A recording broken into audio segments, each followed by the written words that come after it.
you adopt. It applies if, and it's just sad, but it applies if there's a stillbirth incident. And here's the other big thing. The reason I'm bringing it up right now is they do not have to take it at any sort of specific time. It is any time within 12 months of the I'd say incident, but the event, okay? Whatever the event is, it could be the adoption date, it could be the birth, 12 months, and let me just make your lives even harder. You can take it intermittently. All right, so play that out. So if you say to me, I'm just making, this is the one I keep making up, okay? And I'm not trying to be mean to parents. I mean, I got 3 kids, God bless them, but we already know how hard it is to find subs, okay? Let's just play this out for a second. So if you had an employee that figured this leave out, and making this up. I get 2 weeks at fall break, 3 weeks at Christmas. There's no rules. Spring break. I'll go even harder. What if they said, yes, you could do that. There's no rules. Anytime within 12 months. I can't have any more kids, by the way. What if you did this? What if you had somebody that said, I got my mom that can watch the baby Monday through Thursday, but she can't watch them on Friday, so I'm just going to take every Friday. For a year. For a year. So 6 weeks. It's a total, so it's 30 days. No, wait, yeah, that's right. It's 30 days of paid leave, so you could take 30 Fridays within 12 months. Okay? So it's a big deal. And again, there's no limit that if, let's say you had a husband and wife that worked for the school system, they could also take those at different times. Well, if you have twins, can you take 12 days? No, just one. Just 12 months. It's a good question. These are good questions. But no, not on that one. I could say on that one. Yes, sir. So if there's been a childbirth prior to this becoming... That's a great question. Let's talk. Does it go backwards? So if it's that child is not a year old yet? That's a great question. That right now, and I know you're going to be shocked by my answer. I'm going to give you an answer. But right now, this got thrown in at the very last second. Y'all heard of that happening lately? Like this wasn't even on anybody's radar. I mean, literally, TSBA will tell you that. Everybody will tell you this got thrown in. Everybody thought it was just going to sort of get debated this year and come back next year. No, it got passed. It got passed without even any amendments. So, like, it's rough the way there's not much detail to it. Like, the way this works is, and right now we don't have the details on that. The position I'm taking is the same position TSBA is taking, which is it's only good for an event. So, again, adoption, birth, from May 11th forward. So, the event had to have taken place May 11th forward. Now, we're talking to the state on that. They've not taken an official position on that yet. I've heard they're leaning the same way. The reason I'm taking that position is the Tennessee Constitution prohibits retroactive laws under Section 12. So I think it's pretty strong to say that. But right now, the other part is, I'm coming to you just one second. You guys have heard me, this is the other hard part about this. So it only applies to licensed employees. Okay, it only applies to licensed employees, which is broad. So school nurses, yes. Teachers, yes. TAs, no. Okay, you see where I'm going? Cafeteria personnel, no. And the reason it only applies that way is the state's going to reimburse us. If you ask me how that works yet, we don't know. But the state's going to reimburse us for any licensed employee that takes off. But this paid leave does not apply to your classified employees. Well, some, you know what I mean. A lot of them. So it's tough, yeah. Classified a person working as a classified employee with a teaching license. Ooh, great question. So the way I read the law is if they're in a position that requires a license. Job, we got some openings. That's right. And they teach math. Sorry. If they're in a job for you guys that requires a license, so a school nurse would require a license. But if they're in a school psych would require a license. But if they're in a job for you that would require a license, the answer is yes. In that situation, I think the answer is no. Because the job they're performing for you does not require a license. Yeah, this is a new one. And guys, from a staffing perspective, this is going to be tough. And we know we have a lot of young teachers. Do it. Yes, sir. So, do they have to be married? No. So I'm going to make Yeah, sure. Do it. I love muddy. So, like, what if they had, this is going to sound weird, what if they had 2 different partners they had babies with? Okay. Yeah. It would be, each event would be, okay. Yeah. Yeah, so if you're the dad or the mom, it does not, I understand what you're getting at. It does not differentiate. So if you could prove that you have a baby, whether you're the dad or the mom, you qualify within 12 months. You adopted and you had a person the same year. Sure. Well, if we're getting real detailed, I guess a guy could have a lot, but we'll keep going. I'm just playing. Okay, we go ahead. Is it the 6 weeks each. 6 weeks each. 6 weeks each. Yep. Like with regard to communication and Oh, I'm sorry. I forgot to go back to you. Go ahead. like the FMLA, like usually when somebody takes like 4 weeks off, Yeah. 6 weeks off, you don't communicate with them about work stuff, that sort of thing during that time frame. What if it's intermittent? Like if he's taking off Yeah, every you can Friday, still I'm- communicate. Okay. Yeah, you can still, if it's intermittent, you can still communicate. Because that's the same way it works with FMLA. So if you're taking FMLA intermittent leave, which people have started doing with us, we can still communicate with you on those other days. What we're not supposed to do is the day you take off, we're supposed to sort of leave you alone. Unless it's, now, I'm not going to be worried about it if you call and say, hey, where's your lesson plans? Or I'm not talking about that. Or it's not that big a deal. I'm not as worried about it. Does that make sense? Now, if they take a full week off, that's different. But if they're taking that every Friday, 2 days every week, you're going to have to communicate with them. Did somebody else have a question? Go ahead. Adoption age. Is there an age, like if I adopt a teenager, I can take? Yep, date from adoption. Yep. The adoption of a child qualifies. There's no differentiation. Can you stack it with FMLA? Oh, so this is the big question. So I'm glad somebody asked that. So the statute, and I'd say this to the person that put it in there, the statute is really poorly written on that question. Okay, bless you. Because there's a subsection which we know for sure, sorry I'm getting in the weeds because I'm having to explain it. We know for sure in this one subsection it basically says that we cannot stack this with sick leave or personal leave. So I can tell you unequivocally these are additional days that we can't make you sort of use your sick leave with it. Does that make sense? Right. There's a sentence that's really poorly written, which everybody's really debating what it says. Okay, it seems to say that we can make you run it concurrently with FMLA or with your Tennessee Unpaid Maternity Leave Act. We have that as well with the 4 months. The problem is the triggering events. Okay, play this out with me. So this is why it's going to be hard to write the policy. I'm just admitting it to you guys. The triggering event for FMLA could be before the birth. So hypothetically, and this is what we've been debating in the school law world because we're nerds, you could have a mom that goes on bed rest for 2 months before she has the baby. You see where I'm going? And that would qualify for FMLA in a second, right? That's an FMLA qualifying event. That would not qualify for this because the birth is the triggering event. You see where I'm going? So hypothetically, you could already use 8 weeks of FMLA and you haven't even triggered this leave yet. So I would argue you can stack it. So right now, I think everybody's leaning toward in the school law world that you can at least partially stack it depending on how people use it. Now, if somebody starts it literally after birth, I think we can make it run concurrent. Does that make sense? But if somebody starts their leave, or let's say, take this a different way. Let's say somebody uses 6 weeks for a knee surgery the same year, but they don't trigger this leave in their full 6 weeks until after that. I think you can stack it. I mean, so it's going to be one of those where we're going to have to figure it out as it goes. It's not well written on that account. Yep. Yeah, so stillbirth, anything like that. So a miscarriage absolutely qualifies. Absolutely. Nope, same. It literally qualifies the same as if you adopted and or if you had the baby. Yep, yep. I told you guys we'd get started out with a bang this morning. That sounded terrible now that I say that out loud. I didn't mean to do that. That just literally came out. Okay.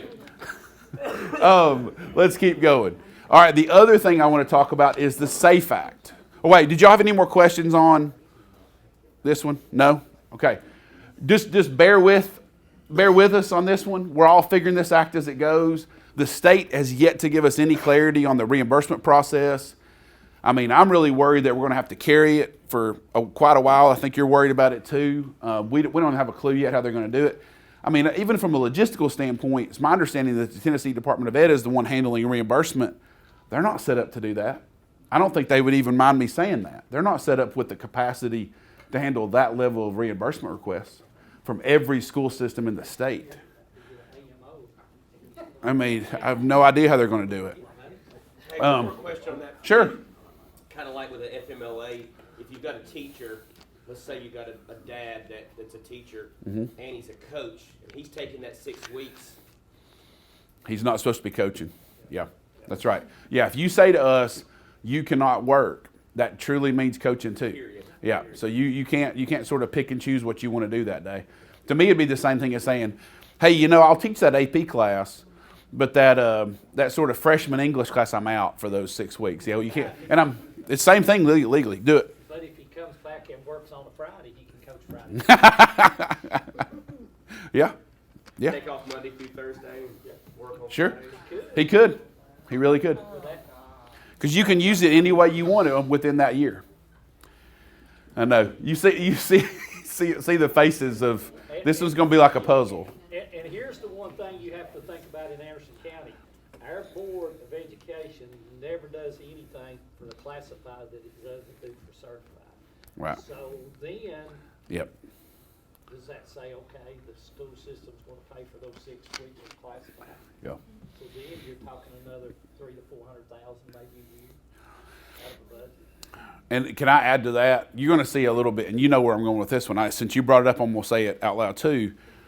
You're starting to see every school system debate that, and then it's going to be hard if you're the one sort of on the lonely island. Like if every other school system near you starts doing it, it's going to be like a domino because they'll be able to recruit using that. So everybody's debating that right now. Okay. I want to go to the SAFE Act. You guys, the other big thing that the governor passed, in my opinion, is at the end of the term, actually a special term, he brought them in to pass the SAFE Act, which if you guys know, that's the School Security Act. All right. The big thing I want to talk about with that is locked doors. Okay. Have you guys already talked about that? Okay. So what did you guys discuss on that? So I don't want to overkill it. At the beginning of last year, we initiated Okay. that all doors would be locked, and we're working on it constantly. Okay. Make sure all our doors lock and everything, So just so you guys know, if you get, so let me say this out loud, this is how big the governor is sort of pushing this. The Department of Safety is making it clear. I just want to say it to y'all to reinforce it. What we've been told, and the bill says it, is that if a school gets 2 or more violations in a school year, you will have a TISA funding penalty. And the numbers that are being thrown around are 2 to 10% of the school's funding for the year. The ticket will be 2 to 10% of your school's funding. Guys, I'm talking about 6-figure tickets. And by the way, the other thing that they're doing with this is they're saying that not just your SROs, now in our new SRO contract, which everybody has to use statewide because we get SRO funding, there's actually a new provision in that contract that says the SROs have to check doors. And that they're responsible, and they're getting word from the Department of Safety that you better be checking those doors all the time. State troopers can do drop-by inspections of your doors. Department of Homeland Security can do drop-by inspections of your doors. You're going to have people stopping by all the time to check your doors. Just exterior. Exterior, oh yes, I'm sorry, exterior doors. Exterior doors. This does not apply at all to internal doors. I would argue it doesn't apply to even gates for like football fields and stuff like that. I don't think that applies. It is external doors that allow you entry into the internal parts of the building. Okay? So what the bill says, and I do want to cover this a little bit because there's things about it that I'm worried about in a big way. And let's just be honest where it comes from. It comes from Uvalde stuff. It comes from the Nashville case. I'm having trouble too. But it comes from, you guys remember when Uvalde first happened, there was a thought, at least in the initial investigation, that it was a teacher that propped the door. So a lot of this flows from that concept. But bottom line is, during the school day, what the law says is, if you're going to enter the door, it has to be through one designated entranceway. Unless, this is the important part, unless you have modified that by policy. So hypothetically, what I'm making sure to tell everybody is, let's say that you have a deal where you have badge access, because I'm sure you guys have badge access. Let's say in elementary school, during middle part of the day, you do recess, and the way the teachers come back in is what? Badge access. That needs to be written somewhere. Because hypothetically, if your state trooper comes by, they don't know anything about your school. They don't know how it runs. They're just told to check your doors, and they see that people are going in and out those doors. You need to show them in writing how you can do that. You can modify it with policy. If you have a building that has multiple entrances. Right.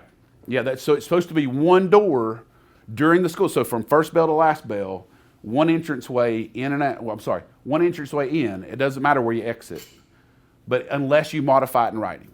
So if you guys want to modify that in your school safety plans, etc., you got to do it in writing, or it doesn't count. Let me ask you this. Sure. And I think I know the answer, but I want you to say it. Sure. We have some exterior buildings, athletic Right. facilities and stuff that sometimes, like in the afternoons, I know where you're going. Yeah, I'm gonna say it. after school, that are left open. Yeah, can't anymore. Any exterior door that's going to have students housed inside of it. So hypothetically now, If it's after school, here's what it also says. This is where I was going next. I'm glad Greg said it. It basically says if you have, what's the way it says exactly? If you have students there after school hours for a school-related purpose, so it could be a game, could be a practice, could be a mandatory workout, then you have to have you can have the door open, but an employee has to be near the door. Hear me out when I say that. It says the word employee. So hypothetically, for a volleyball match, you know where I'm going, right? You got parents working it. That ain't going to work. I got to have one employee working the door. I think about when I was teaching in Seymour, and the way we would take up basketball is you'd come through the front door of Seymour High School, turn left, come in, and we would take the money at the entrance to the gym. Can't do that anymore. Where are you going to take the money? Entrance to the school. You got to have. That door cannot be out of sight of an employee. And most people will say, well, you're not going to. But if a state trooper comes by, he can make an issue out of it. 100%. And I'm going to be super blunt. You guys know why I keep saying state trooper. Okay, I grew up with a guy whose dad was a state trooper. Let's just be honest. God bless them all, but they're state troopers for a reason. They're very legalistic. They're very tight, and they are being told by the Department of Safety, check the doors of schools randomly. And that's who I'm mostly worried about. I'm not worried about, come in just a second. I'm not worried about your SRO that knows how your school works as much.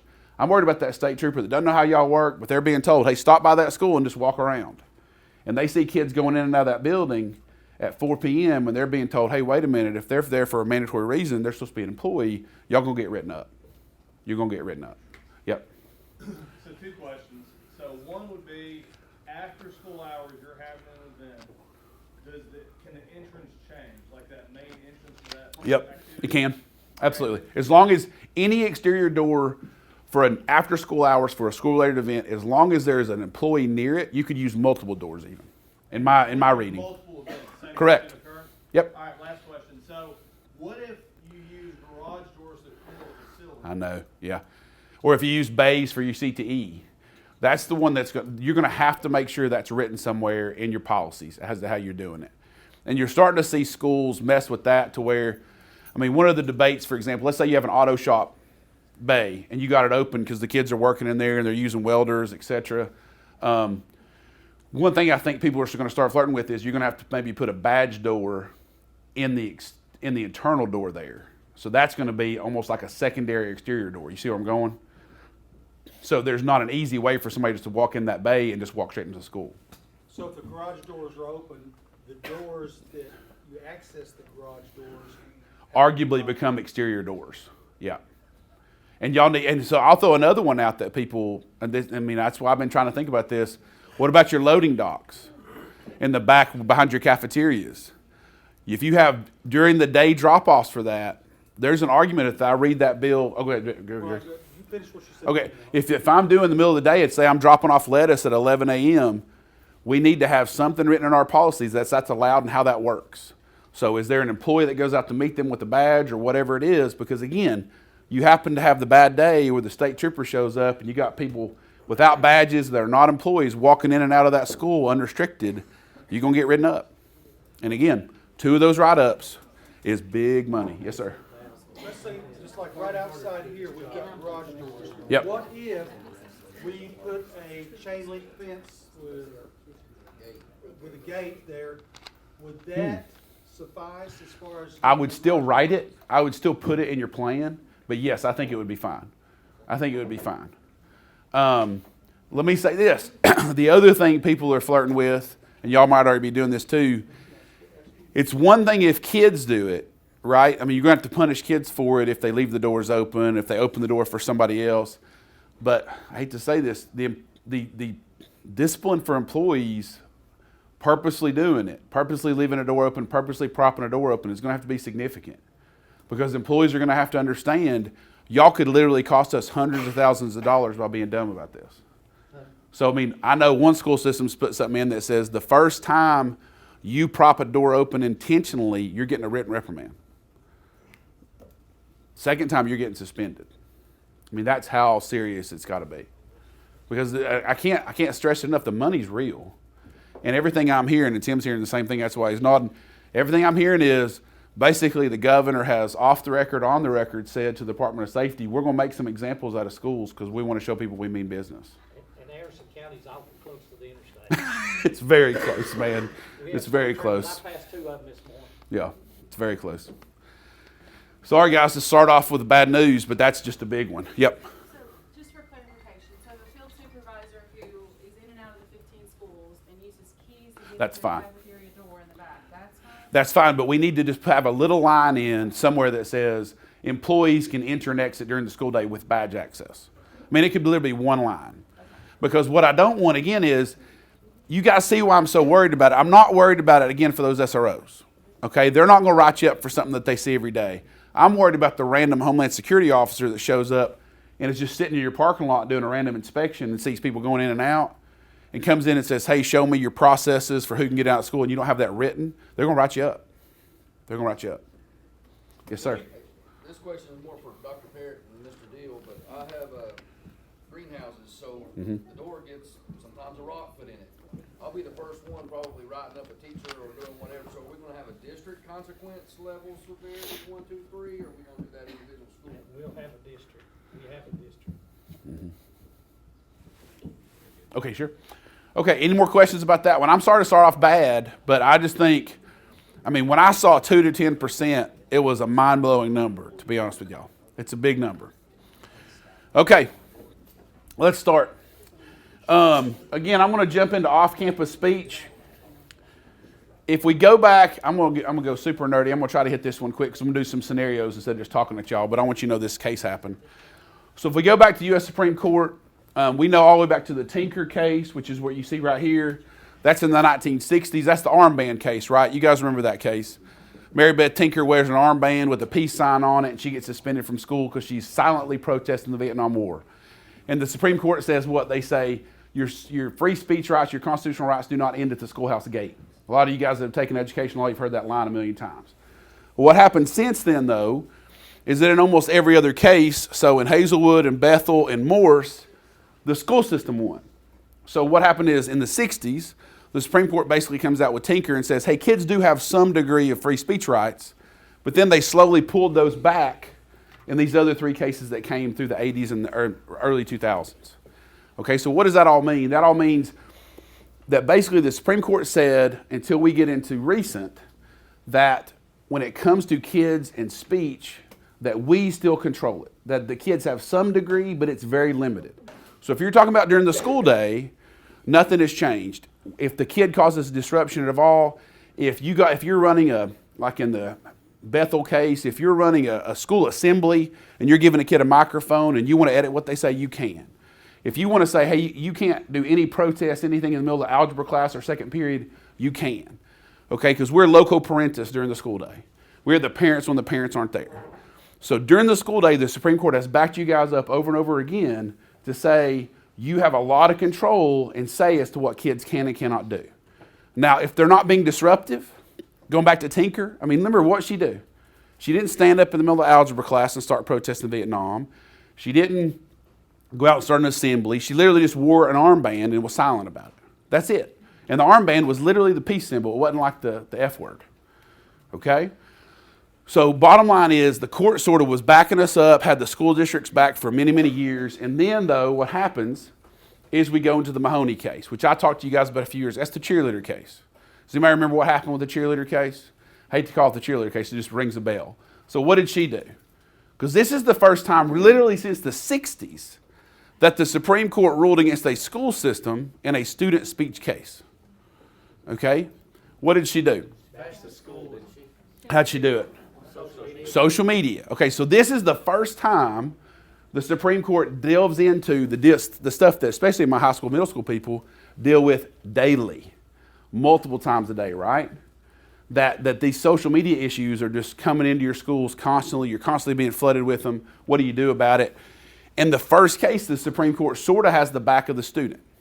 So what she did, if you guys remember, and I'm going to use I don't think there's any kids, so I'm going to use the language as it really was. But she is at a convenience store on a Saturday night, and she's with her friend, and this is shocking what I'm about to say because I don't know how they could stand it, but both of them did not make the varsity cheerleading squad, okay? I see automatic reaction. How can you handle that? But they both made JV, and this is the worst part, a freshman girl made varsity. So that is literally where this all stems from, the United States Supreme Court case. But they post on their Snapchat stories, this line right here is what got them in trouble. The first was a picture of BL, so that's the student, and her friend with their middle fingers raised and the caption, F school, F softball, F cheer, F everything. Okay? Now, I know y'all be shocked about this as well. Within minutes, everybody had a picture of that. Everybody had a screenshot of it. The cheerleading coach had it. The principal had it. It was being shared automatically. All right? The other thing they did is they also said in their second post, love how me and another student get told we need a year of JV before we make varsity, but that doesn't matter to anyone else. So they're referring to the fact that a freshman made it, and they didn't as sophomores. All right, the school's punishment in the Mahoney case was they got both taken off the cheerleading team for a year. That's it. No out-of-school suspension, no expulsion, no alternative school, just kicked off the cheerleading team for a year. All right, so what did the court say? Supreme Court, all the way up, this is a few years ago, you'll see where I'm going in a second, basically says that that is still too far. That although these kids are writing those things and they're putting them on social media, we as the school system are not loco parentis on a Saturday night at a convenience store. So we really got to watch what we do, because at the end of the day, what's the First Amendment do? Who's it protect you from? Y'all tell me. You said it. The government. Who are you guys? The government. Okay? Now, I'm just being honest. Could Webb School say that kids can't post on Snapchat and say something bad about the cheerleading team on a Saturday night? Sure, because the First Amendment doesn't apply to a private entity. Could my law firm say that tomorrow we're going to say all employees can't comment on politics on Facebook? Sure, because the First Amendment doesn't apply to us. But it applies to you guys. Okay? It applies to you guys restricting or overly prohibiting student speech. And the way I always think about this is, you know, growing up in Seymour, there's probably a time or two in my life, if I had to admit it, where I would have been I did like Burger King, I still do, where I've been at the Burger King on Chapman Highway, and maybe I didn't get to play what I wanted to, and I might be saying bad things, and just complaining about playing time to my buddies. You know, I'm not perfect, I can assure you, ask my wife. Did I get in trouble for that? Did Gary Householder with Seymour throw me off the team for doing that? No, because it was just verbal. It's just kids being kids and being dumb on a Saturday night or a Friday night after a game. Now, the only difference is they write it and they post it. But what the Supreme Court is saying is, to us, it's no different. That those kids should still have a right sometimes to be stupid and say stupid things. And if they're coming to you in just a second, and if the government is going too far and trying to restrict them, and the school's trying to tell them what to do on Friday nights and Saturday nights and Sunday mornings, then we might have governmental overreach. I'm not telling you I agree. I'm telling you that's what the court basically said. And this was a unanimous decision. Okay, so this is, actually I think Thomas might have, anyway, it doesn't matter. It was pretty darn close. I think it might have been 8-1. But the point is, Justice Sotomayor and Justice Alito agreed. So this decision isn't going anywhere. I mean, that tells you that they don't want there to be overreach with us just constantly being in kids' ears and constantly telling them what to do and not to do. Okay? Yes, sir. So going back to what that girl said, that's pretty much a direct quote. Like, Sure, it's 100% on the dot. So if she would have said, like, you know, F Coach Freeman. Gary Terry. F Yep. Gary Terry. Yeah. F Anderson County Yeah. football. And Gary, would that have made a difference? Maybe. That's a great question. So this is the part where in Mahoney, and this is why that's why I'm coming back to this case today, because there's a new case that gives us more light on this. What Justice Breyer, who wrote the decision, did say to your question is that if you have, so here's the big part, important part. Even if it's off campus, even if it's on a Saturday night, we still have the business to do something about it if it hits on one of these things, to your point, right? So here's what he said. A school's regulatory interests remain significant in some off-campus situations, like severe bullying or harassment that targets individuals, right? Or threats aimed at teachers or students. There's your answer. So really, if we narrow it down, harassment, bullying, or threats that are targeted. Make sense? Say she hates or F, whatever, as long as it's a general thing, not specific. Right. to one person. Exactly. So if we go back to it, the reason she won the case is she didn't do any hashtags. She didn't do it. She didn't tag a school. She didn't mention by name. Now to me, she was borderline right here because she's inferring that freshman, right? But to most people on the Snapchat, the court's position was you'd have to really know, and how many people really would have known, and we're not going to get into that. Like, it was clearly not specifically targeted, right? She just generally says blank school, not a school, blank softball, not the softball coach, not our softball teammates by name, blank, you see what I'm saying? So yeah, if she's targeting those things, she's specifically going after kids, yes. Now, I'm going to hesitate a little bit, I'll hedge on you a little bit. If she would have said, What if she just said a net Do D it. freshman? yes, I think that's different. 'Cause then it Because with turns down students, down. because with students, the court's always going to be more protective, right? They're going to say that those students didn't sign up to get harassed online. They're not going to be as protective of you guys, and you get that, right? Because you're public officials, you're paid by the government. They're going to say that they get to criticize you a little bit, okay? Now, they don't get to say F off, but I'm saying if somebody gets on, let's change this a little bit. Let's say on a Saturday night, a kid gets online and complains about the grade they got in English class, okay, and says, I just can't believe this. I don't think Mr. Smith is a good teacher. Can we punish him for that? I would say no. Because in that situation, what he's doing is he's criticizing the job of somebody in a governmental role. And just as the parent could criticize us, I think he could too. Now, if he says, Mr. Smith is a scumbag, I don't think there's this Mr. Smith in this room. I'm not literally talking about a Mr. Smith. Mr. Smith is a scumbag who's cheating on his wife and cheats every day in school and is siphoning, just make stuff up, sure. But if it's just criticizing the job, I think we got to hedge a little bit there. Does that make sense? Do The it. time of the post is important. 100%, huge. Because let me explain why. What if, let's go back to this. What if she's in English class and she posts that? What can you do? Say it. Cell phone policy. Yeah. Yeah. Or let me ask you this question. If you're walking down the hallway at Clinton High School and you hear her say that, you hear her say those words, okay, can you punish her? So to me, there's no difference. If you type it on a phone and it's during school day, I'm loco parentis during the school day. I can say you shouldn't be using that language during school day. So if I can prove with the timestamp when it happens, I'm good. It totally changes everything. If it's outside of school hours, go ahead. I'm so sorry. You're fine. You don't have to You apologize. said you love muddy. I do love muddy. So if I want to cause chaos, Oh yeah, sure. what I would do is I would plan these and I would time these To post. to post. Sure. But if I'm not doing that and I've planned that for 2 o'clock on a Tuesday, then it's up to us to prove they've planned that. Or Well, but they didn't do that's a great question. So what you're saying is, I see exactly what you're saying. You're saying that I've set my Twitter. No, I see what you're saying. You're saying I've set my Twitter to post this at 2 p.m. when I'm at school. Correct. Because I wanted the most kids to see it during the school day and freak people out, right? But here's the problem with that kid. I don't have to prove for school punishment. I don't have to prove things beyond a reasonable doubt.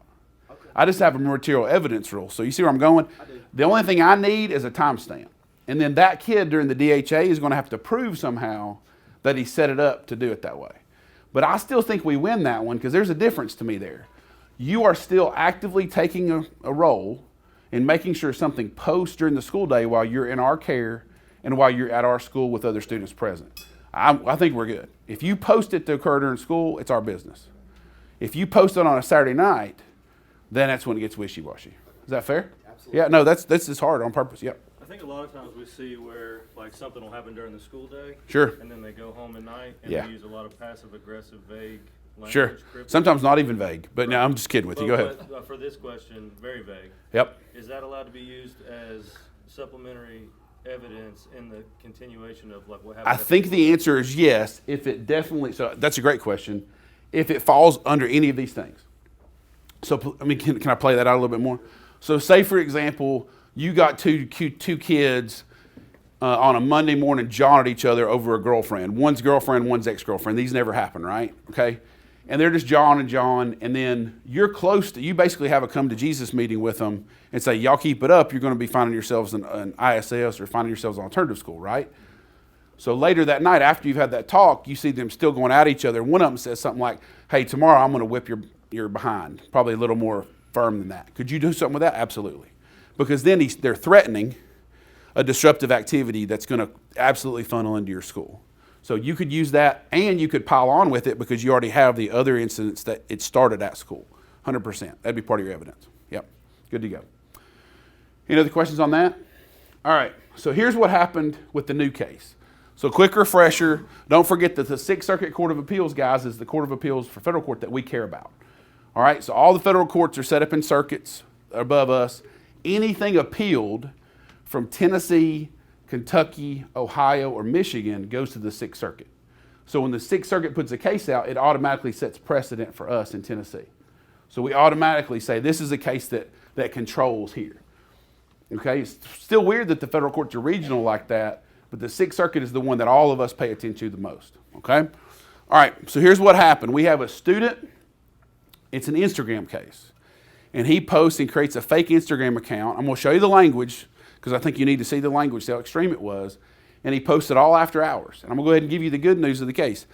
The Sixth Circuit completely and totally backs up the school system for what it did with the student. Okay? And it uses the Mahoney reasoning for the first time that we can find that the Sixth Circuit has done it in favor of the school system. So again, go back to what we talked about. Threatening, harassment, bullying that is targeted. So here you're going to see that using that language from Mahoney, in which, remember, they ruled for the kid. Now the Sixth Circuit says, yeah, this part right here can be used for the school system, and that's what's happened. Okay? So let me show you the facts.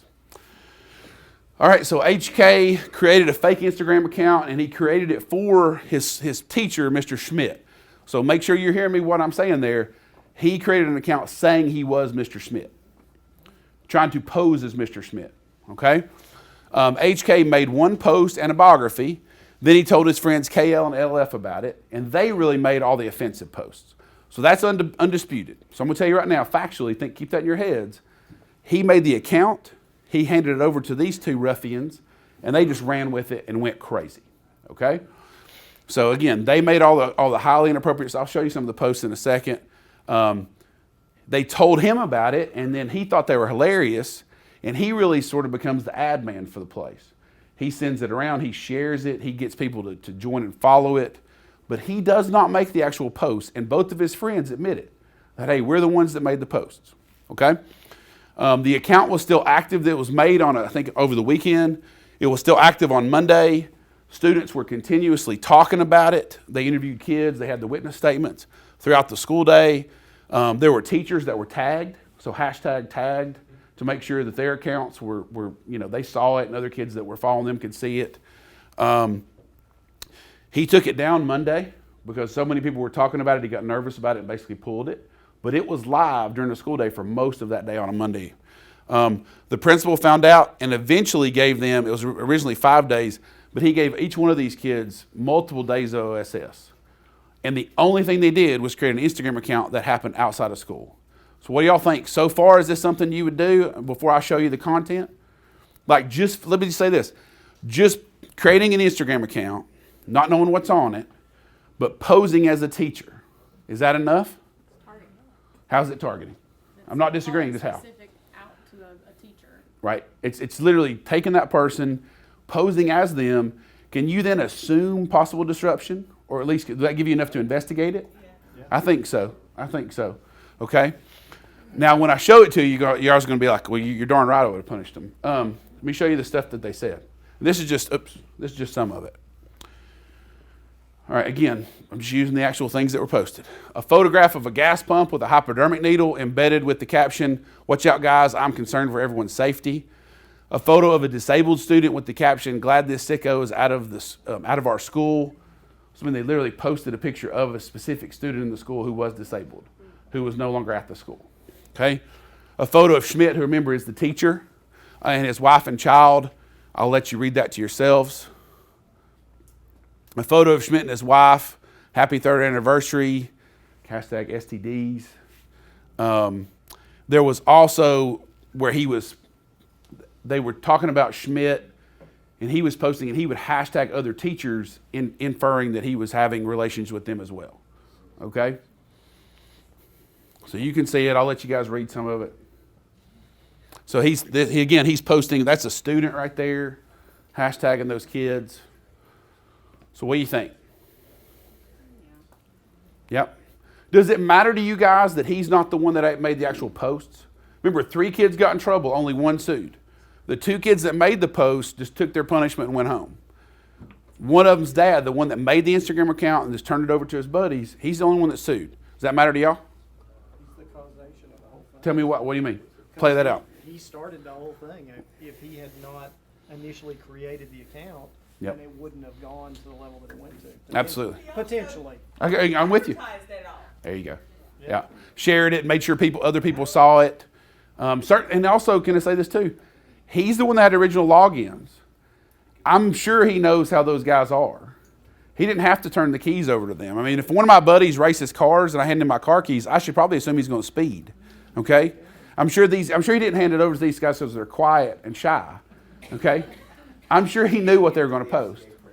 Yeah, they'll probably not. Well, it could have been the FCA president. Nothing shocks me anymore.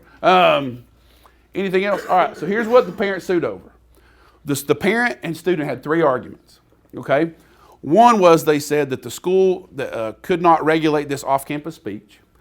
2 is they said he shouldn't be held responsible for the speech of others. So this is what Dad argued. Dad argued, hey, my son didn't do it. Both these 2 kids fell under the bus for him. My son should be free and clear.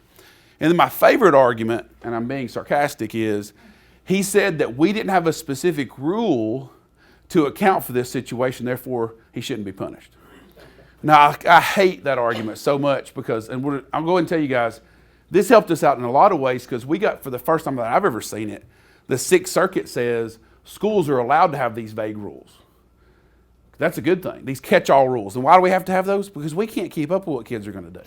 Okay? That every time we think we've nailed it all down in the handbook, they come up with 13 other things that we've never thought of.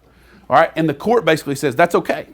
In a school setting, that's okay to do that, which is good ruling for us. Okay?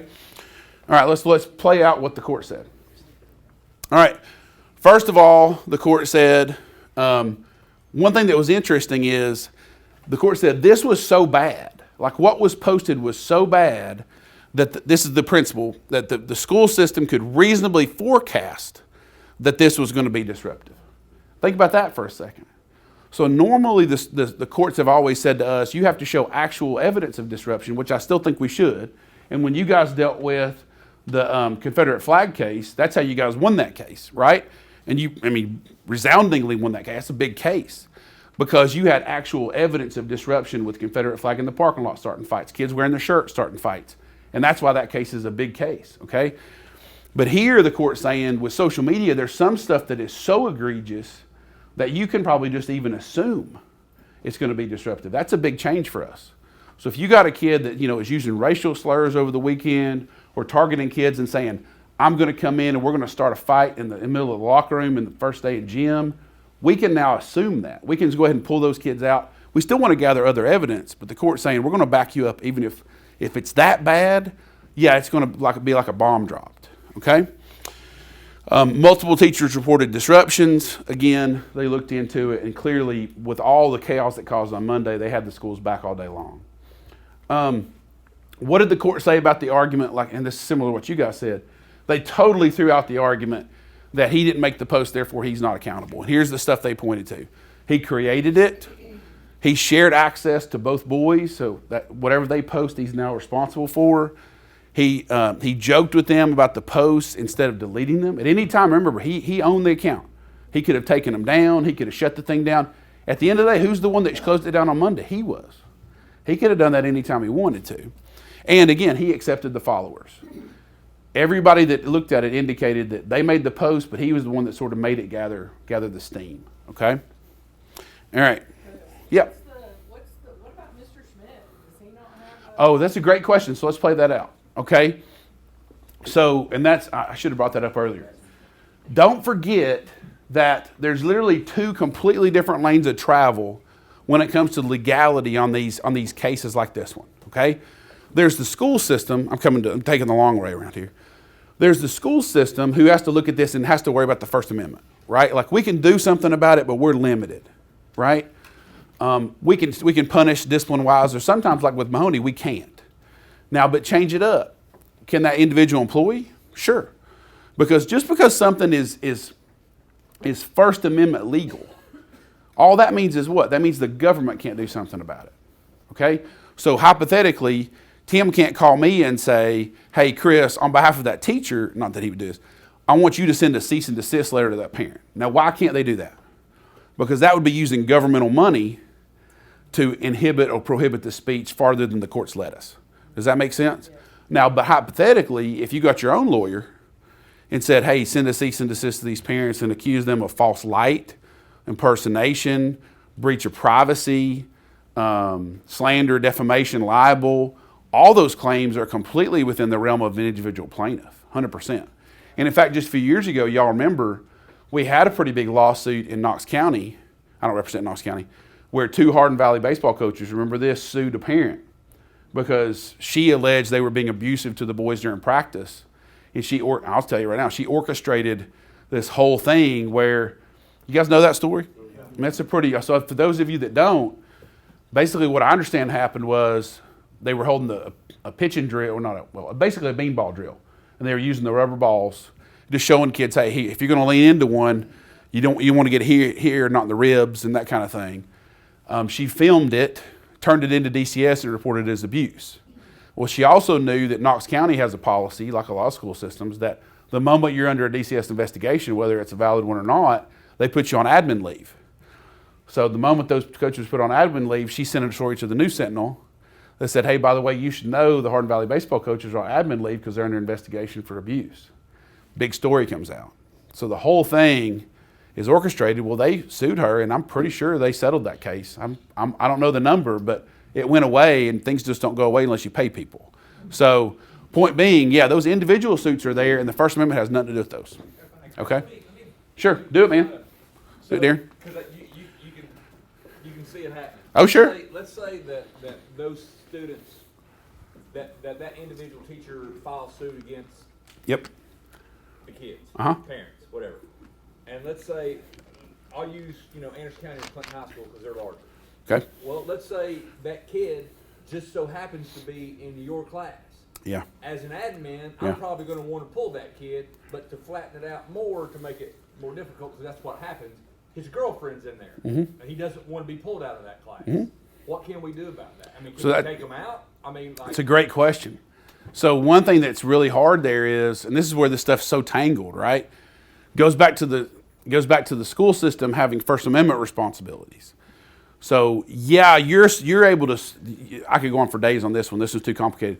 You're able to sue them individually. That we as a school system cannot do anything to aid that lawsuit, because that would be aiding, prohibiting, or inhibiting people's First Amendment rights. Does that make sense?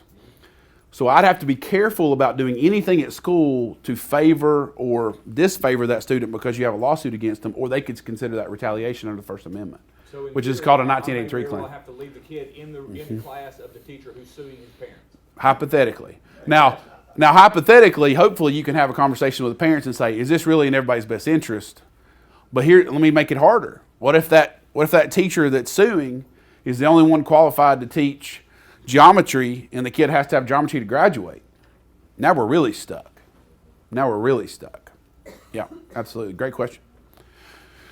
Okay, any questions on this? I'm going to give you guys a break in just a second. But I wanted you to see this case. And by the way, I wanted you to see this line too. I love this line that the court uses. So here's the part of the student conduct code that they relied on when. Oh, I'm sorry. Go ahead. I'm so sorry. No, you're fine. I want to go back to the Darren situation. Okay. So, what if the teacher says, I do not want them in my class. I will not have them in my class. So, Then you're going to have to say so play this out more, okay? You're going to have to say to the teacher, you're the only one qualified to teach geometry. Now, if we can move them and it's not going to be punitive to the student, I'm okay playing ball with that, okay? I don't care that the student doesn't like it. Yeah, I don't care the student doesn't like it. I don't care that their girlfriend's in there. What I care about is if by us taking us out of that class, are we academically punishing the student? For example, are we making it harder for them to graduate? If it's the only AP class available, are we making it to where they can't take an AP class to get college credit? You see where I'm going? So if it's a parallel move, geometry Doesn't bother honors me. to geometry honors, they're not going to have an argument in that. Don't They're care. Still providing the same. Yeah, 100%. Yeah, so great question. That, to me, what I'm looking for there is, are there any actual damages? And I hate to say this way, but I'd say if my son were sitting here, because he's a teenager, I could care less if it hurts your feelings. Okay, I could care less that that this is not the class you wanted. Does it actually harm you educationally? That's when it's going to be a problem. Does that make sense? Okay. So, Do it. I had a very similar situation. Dr. Barrett's aware of this situation, but I had a student who went into Google Classroom, not on social media, but the Google Classroom, Sure. had the teacher's name and rewrote a lesson plan based upon bestiality and promoting Oh, wow. bestiality. Okay. So that teacher says, I don't want that student back in my classroom. Mm-hmm. Well, the student came back in there after we had to have some really long, drawn discussion, because she's the only teacher that I have that teaches that subject. Yep. And that's the truth. So here's what also comes into play there. Don't forget, and we talk about this sometimes, but students in the state of Tennessee attending public school have a Tennessee constitutional right to be there, right? So if we strip that kid of their ability to come to school and get the same programming as other kids, because they've already served out their punishment, right? You've already punished them. They went to OSS for 10 days, whatever it was. They're coming back. That kid, that teacher has to take them if they're the only teacher available to teach it. Yes, sir. If what the student did was so egregious, could you do it like through a Zoom or by remote or something like that? They Sure. still get the credit, but they're not in that classroom with that teacher physically in that room. Possibly, but here's where that becomes hard. I'm not saying no, but there are real. Okay, let's just play this. You're taking me a different place, but let's do it. When can we use sort of a hybrid, remote, virtual concept now? We can use it in really two different ways. Medical, like a homebound or like a 504 placement, an IEP placement, or we can use it if it's an alternative placement, right? Like we have these two new state laws that have come out the last few years that said for our alternative schools, we can use the hybrid model with virtual, et cetera. So you know where I'm going. For a regular ed kid that's not an alternative placement, we don't have that much flexibility to use virtual. Does that make sense? So that's the hard part. Like if they were the answer is yes, I could probably make it work, but I have to work hard on it. Okay, let's keep going. I want to show you guys this because this is similar to the catch-all provision for suspension in Tennessee. So what it says is, this is what they relied on. I know you'll be shocked. They did not have a rule that talked about if you created an Instagram account on a teacher and post a bunch of crazy stuff, this is our specific rule on that. They had to rely on this rule, which said students guilty of gross misbehavior, persistent disobedience, or having habits detrimental to the school will be suspended or excluded from school. That's what they relied on. That's what they cited when they gave these kids 10-day suspensions. Okay? And remember, the dad argued, well, that wasn't specific enough. This is great because what basically the court says is if it's an employment decision or a civil decision like in a school system, you don't have to be that specific.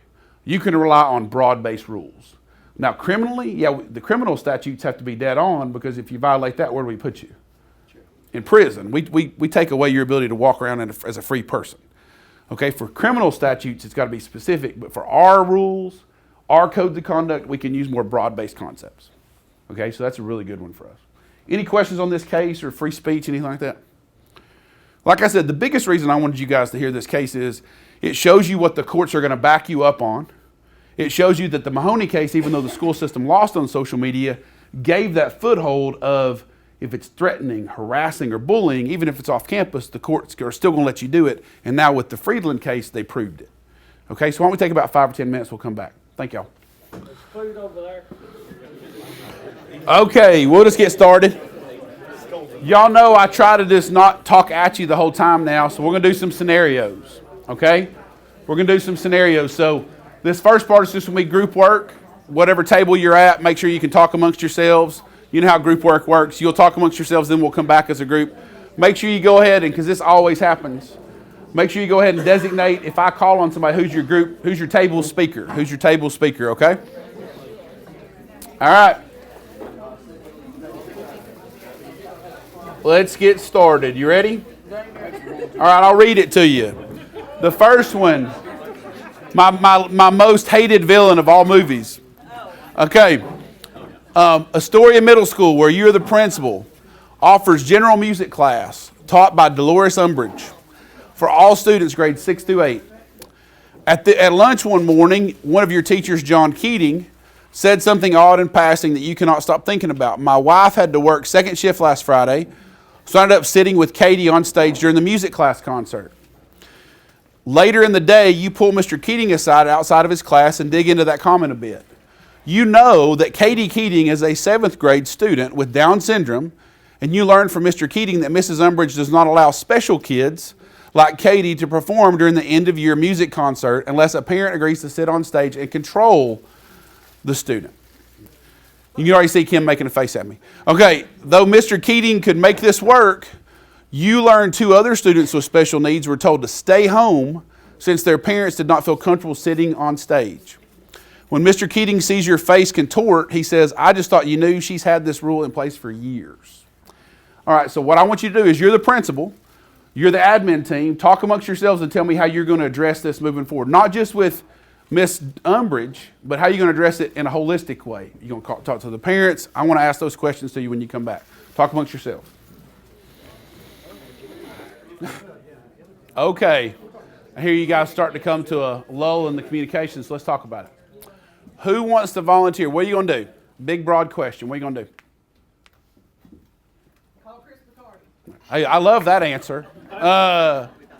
What else? We're going to call the parents first of the kids. Okay. Tell me what you're going to do there. I mean, ultimately, one, to get it firsthand, what transpired. That, Yep. that, you know, apparently this rule's been going on. We want to hear this from somebody that's had this rule told to them. Obviously, we're going to eat a lot of crow and be very apologetic to make sure that they understand that we want their student to be able to participate in everything going on at our school. Yep. And then we're going to talk to Fussy Britches here and see what Okay. what it is. I mean, because it very well could be that there was a misunderstanding. It doesn't necessarily mean that she has that rule. Right. Maybe it was just communicated the wrong way, and Right. before we, condone or condemn her, we want to make sure that that's. So Now, she's probably, in my experience, she's probably not going to admit to it. Right. She's probably going to say there was a misunderstanding. But Right. Well, I think the one step that's been skipped is my first move would to call Kim Tao while she's in her office, so that when her head explodes, the goo is in her office. There's some truth to That would that. be my first call, so that when the mess is cleaned up, it could be up on the 5th floor. I did see her blood pressure rise as I kept reading. But I want to go back to something because y'all said it. Now, I wrote this in a very extreme way, and we'll talk about it. But you got to start with, every time, we got to give people their due process. Like, we got to assume that Mrs. Umbridge is innocent. Okay, and this is all just a big misunderstanding. The same way we would with the kid, hopefully. That hey, let's step back from it for a second. As mad as I am right now, because you'd be mad if you heard that story from Mr. Keating. You got to take that step back and talk to the parents, get the statements, make sure you're going in there, because you said it earlier too. When I go and talk to Miss Umbridge, I don't want to go in there cold. I don't want to go in there if it's just her word against Mr. Keating's word. I want some other people that are unaffiliated with that moment to give me their versions too. So when she does deny it, and she's likely to deny it or say or couch it in a different way, I know what I've heard from multiple people, not just one person, right? So that serves multiple purposes. One, we're not jumping to conclusions. And two, when we go into that meeting, we have more information, we got more bullets in the chamber, let's just put it that way, right? Is that fair? All right, but I also want to hit on something real quick, and I want to talk about what we're going to do with her in a second. But I was just telling Tim when you guys were talking about it, I had this one this year, exact, and it was worse because this lady, the one we dealt with, it's not near here, this lady didn't let the kids come at all. She when we confronted her about it, she did admit it, unapologetically, and she said, those kids make the concerts worse, and I had other parents complain, so I stopped letting them come years ago. And we're talking about this year was 2 kids with Downs. So let me say this, the special ed director, to their credit, did what you did. And we didn't have a single complaint to the state on that situation. The parent was irate when they came to us, as you can imagine. They didn't file a state complaint. They didn't file for due process. They didn't file a lawsuit. You know why? Because the special ed director brought them in personally, looked them in the eye, and said, I'm sorry. Like, this will never happen again. We messed up. This should not have happened. And didn't try to just make excuses about it. And guys, I know that doesn't always work, but I promise you that works more often than not. And you said it earlier. Do it. One more thing too. Go ahead. And I have fired her. All right, so what was the fallout? I mean, in that situation you had, what happened to that teacher? So she's tenured, and this is the first time she'd ever been in trouble in her career. She said she's not going to do it again, so she had a pretty stiff penalty, I'll say that. She did not automatically get fired. Now, if you're saying to me, and this question may or may not have been asked to me, which is, would there be enough here? If she knowingly did this over years, I think that's enough to get past tenure if you wanted to. The question then becomes, do you want to? So Tim segued me. All right, what are y'all going to do? Especially when my grandson is a year old and he's got that. Oh, yeah, that's probably going to be a bad day, isn't it? Yeah, that's a really bad day. All right, so y'all tell me, let's switch it around. What are you going to do? You come in, let's change it, let's do it this way first. She straight up denies it. She straight up denies it. You've already got the statements from the other two parents. What are you going to do?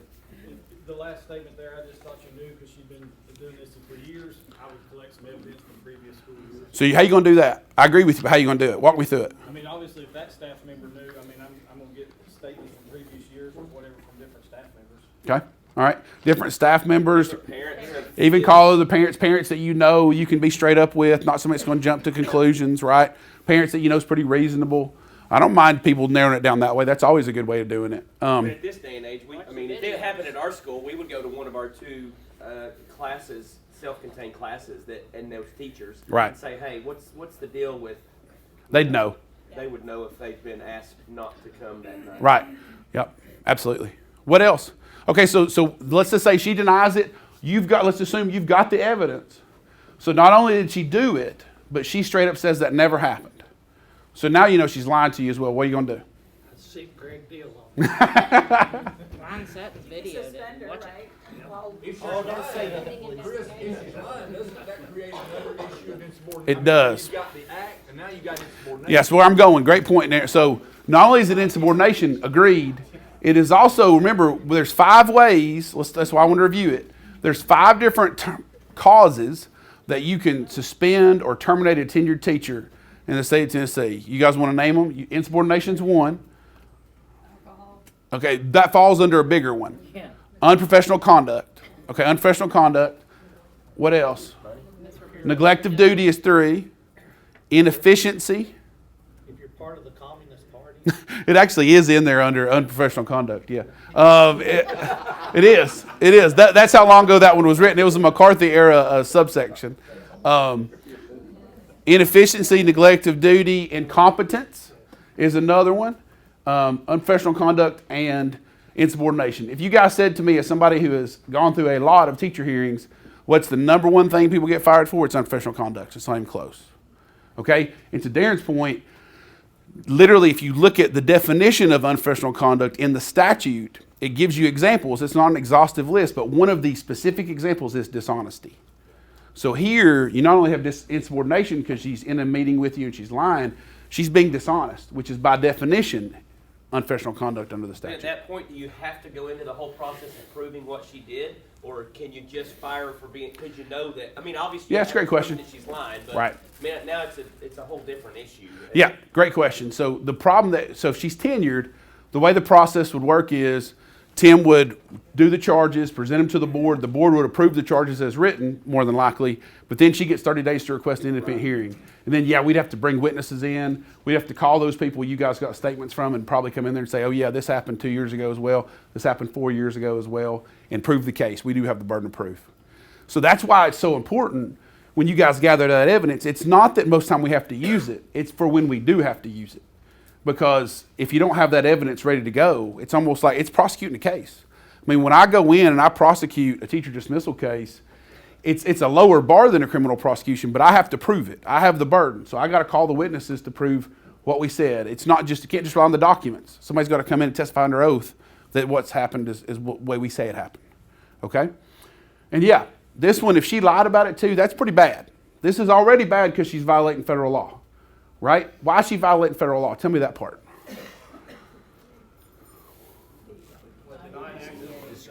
There you go. She's denying access to SPED students, and not just SPED students. Remember this, always a good review. Every single kid who has an IEP, so they qualify under IDEA, they're also protected under what other statute? Every kid with an IEP also qualifies under 504. Okay, and why does 504 come into play here? Because for 504, you can file for due process just for extracurricular denial of access. Okay, like we're never going to put in an IEP, hopefully not, although I've seen it, that you're on the basketball team, right? Right, we've seen it.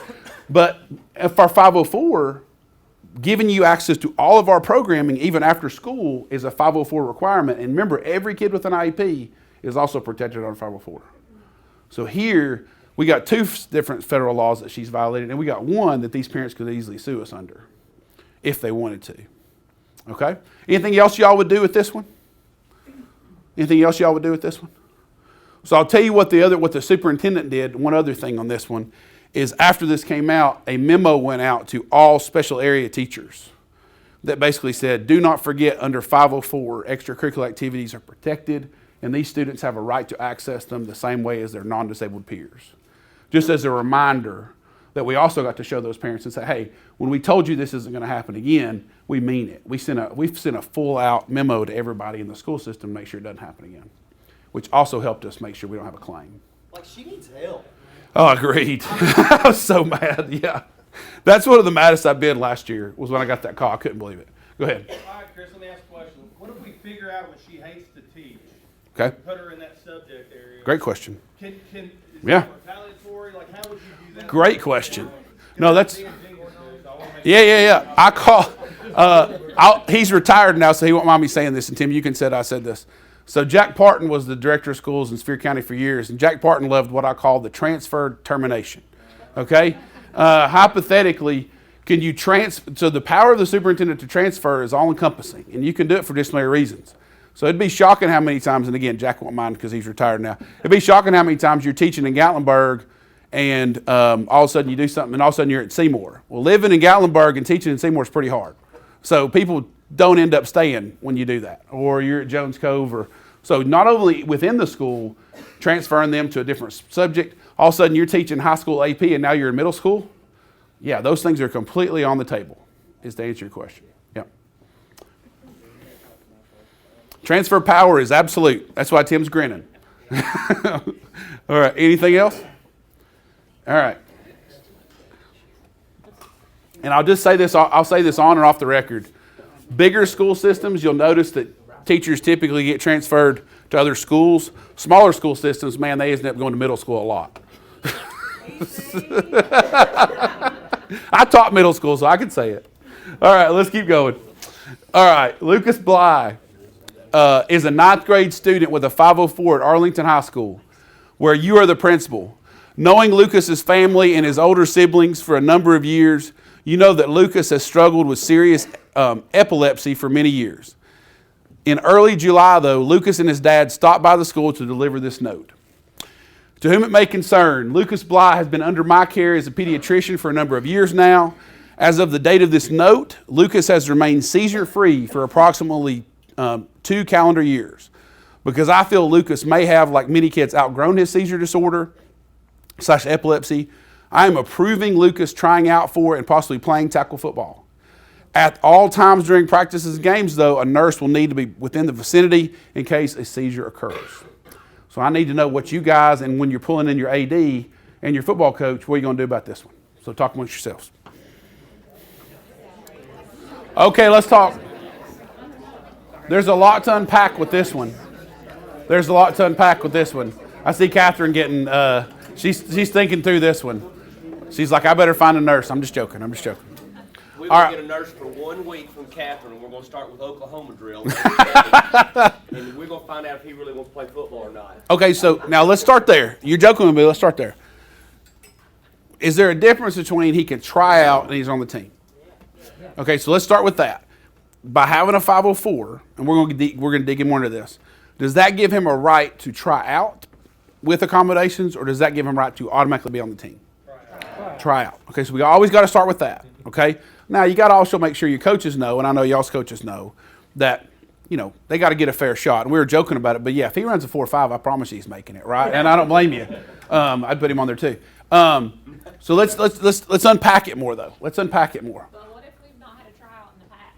Oh, that's a good question. I know at Anderson County High School, all God's children play football. God bless them all. No, that's true. That's true. Let's play that out. Let's say you've never had a tryout in the past, but all of a sudden you have one. He better not be the only one not making it, right? It could be one of those situations where this year you're having a tryout because, and now with football, we'll take the bodies we can get, but let's say that normally you have 45 kids try out, and for some reason this year you got 95, and you just can't have 95. I mean, it'd have to be something like that. It'd have to be some other reason that you're doing the tryout. Yeah, that's a great question though. All right, what else? What else y'all see with this one you want to unpack? So Chris, why could you not have something like a health plan written, and you always have trainers on the field? There we go. That would be able to know, hey, if a kid does have a seizure, you have a protocol. Yep. And then if you have to call 911 or whatever. I mean, So can we unpack that? Yeah, I love it. absolutely. All right, let's start with this. Let me ask you this question. I'm coming back to you, Kim. Just because the doctor writes the note, do we have to do it exactly as they say? No. It's not. If it's a medication prescription, yes. Okay. But here the doctor is thinking that they run the 504 team. Do they? No. All right. Now, do we have to take it into account? We have to consider their recommendations. Yes. But at the end of the day, and you said it, who makes the final call on the accommodations? The 504 team does. The 504 team does. And on this one, let's shout out to Catherine again. Don't forget the state of Tennessee says this. Just a reminder, if we have a health-related, a medical condition-related 504, a nurse has to be on the 504 team. Your school nurse has to be a member of that team. Okay? If it's so epilepsy, diabetes, etc., don't forget to pull those nurses in. They're supposed to be on your 504 teams for those. I'm going to need more than just this. I'm going to need the let's go. NCAA physical. Like he's I was gonna hoping have to you'd go get here. a physical. Yep. And pass the physical and have that physician, and it may be the same one. Yep. But I'm going to have that official paperwork first before we even go any further. Go ahead. Add on to it. Can we request that he go to that physician to get the approval through TWSLA? I mean, right now, you guys tell me, everybody does their physicals different. Do y'all basically say, if you get a licensed physician to give me the physical, are you good? Yeah. So yeah, he could do that way. All right, let's say though that you do it a different way. Let's say that you say, hey, I'm just making something up now, right? We're still going to have the TWSLA physical. Can we do that?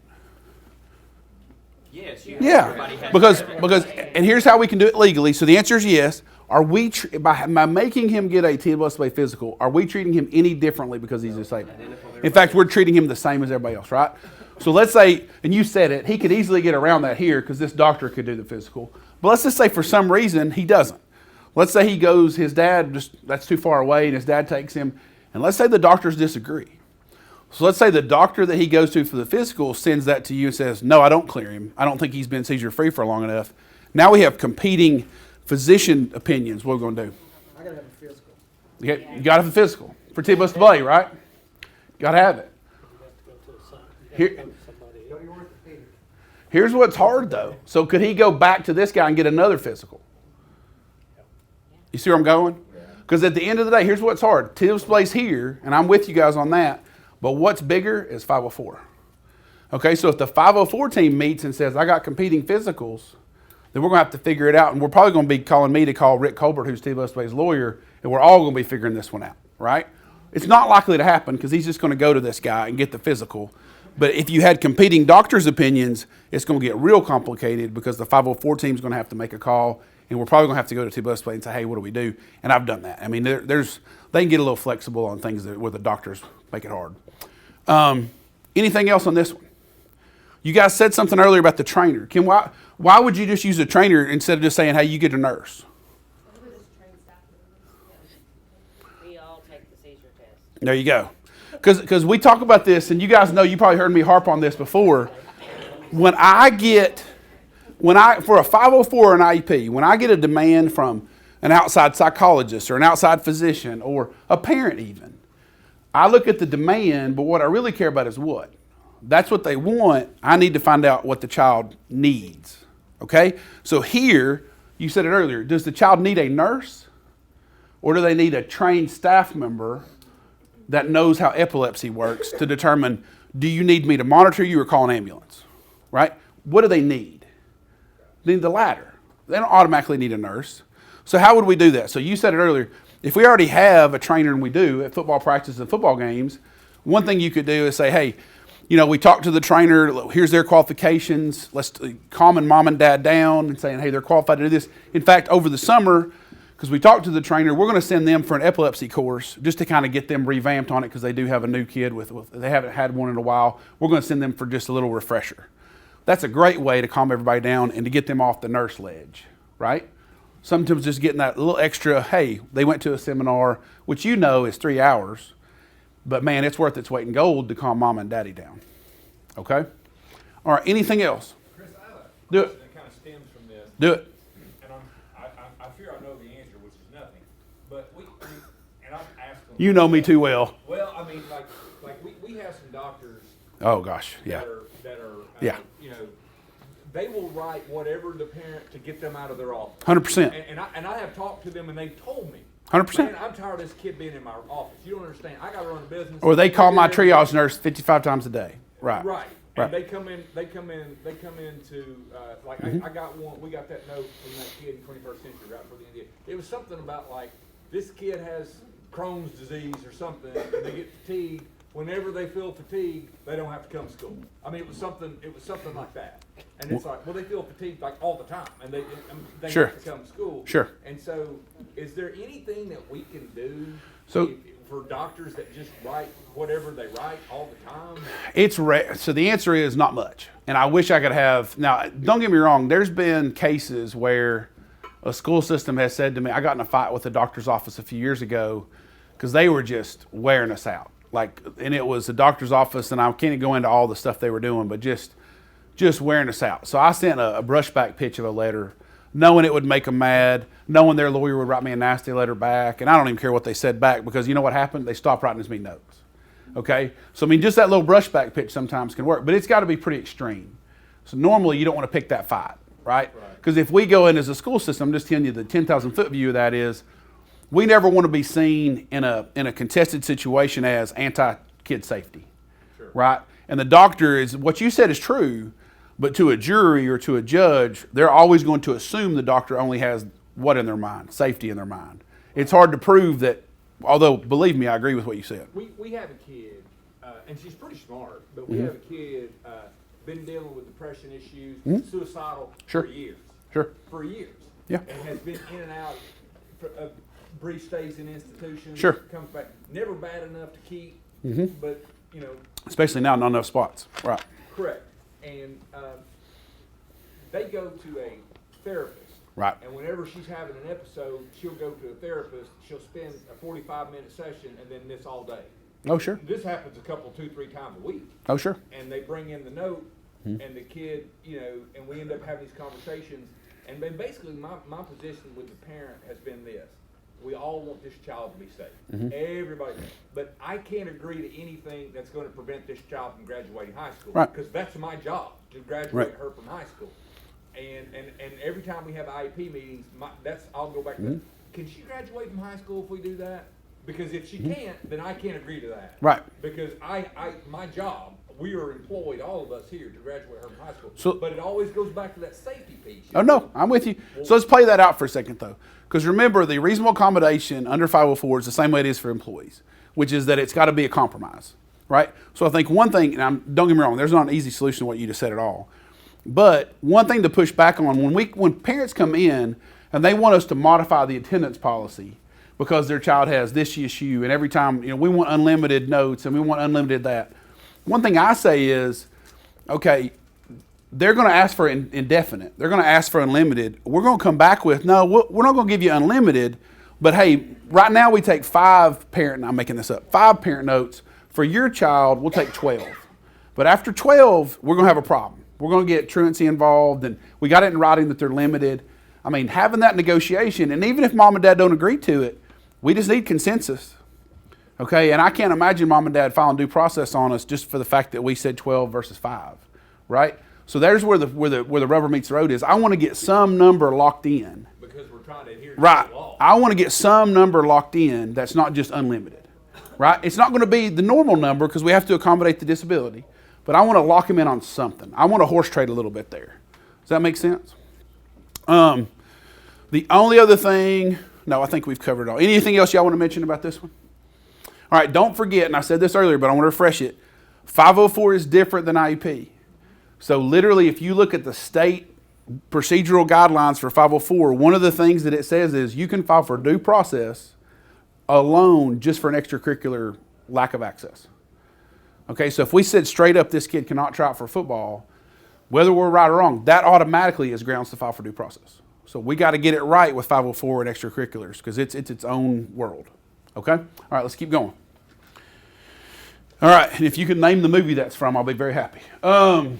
Buddy Revell, an 11th grader at your school, has a 504 due to post-traumatic, these are not all 504s, just the first three, due to post-traumatic stress disorder. His PTSD came about after being in a horrible car accident at age 12.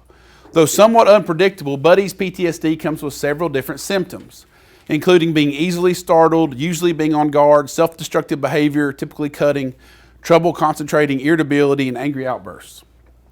When confronted or challenged, Buddy has been known to lash out physically, usually punching, which has led you to suspend him for a total of 8 days going into April.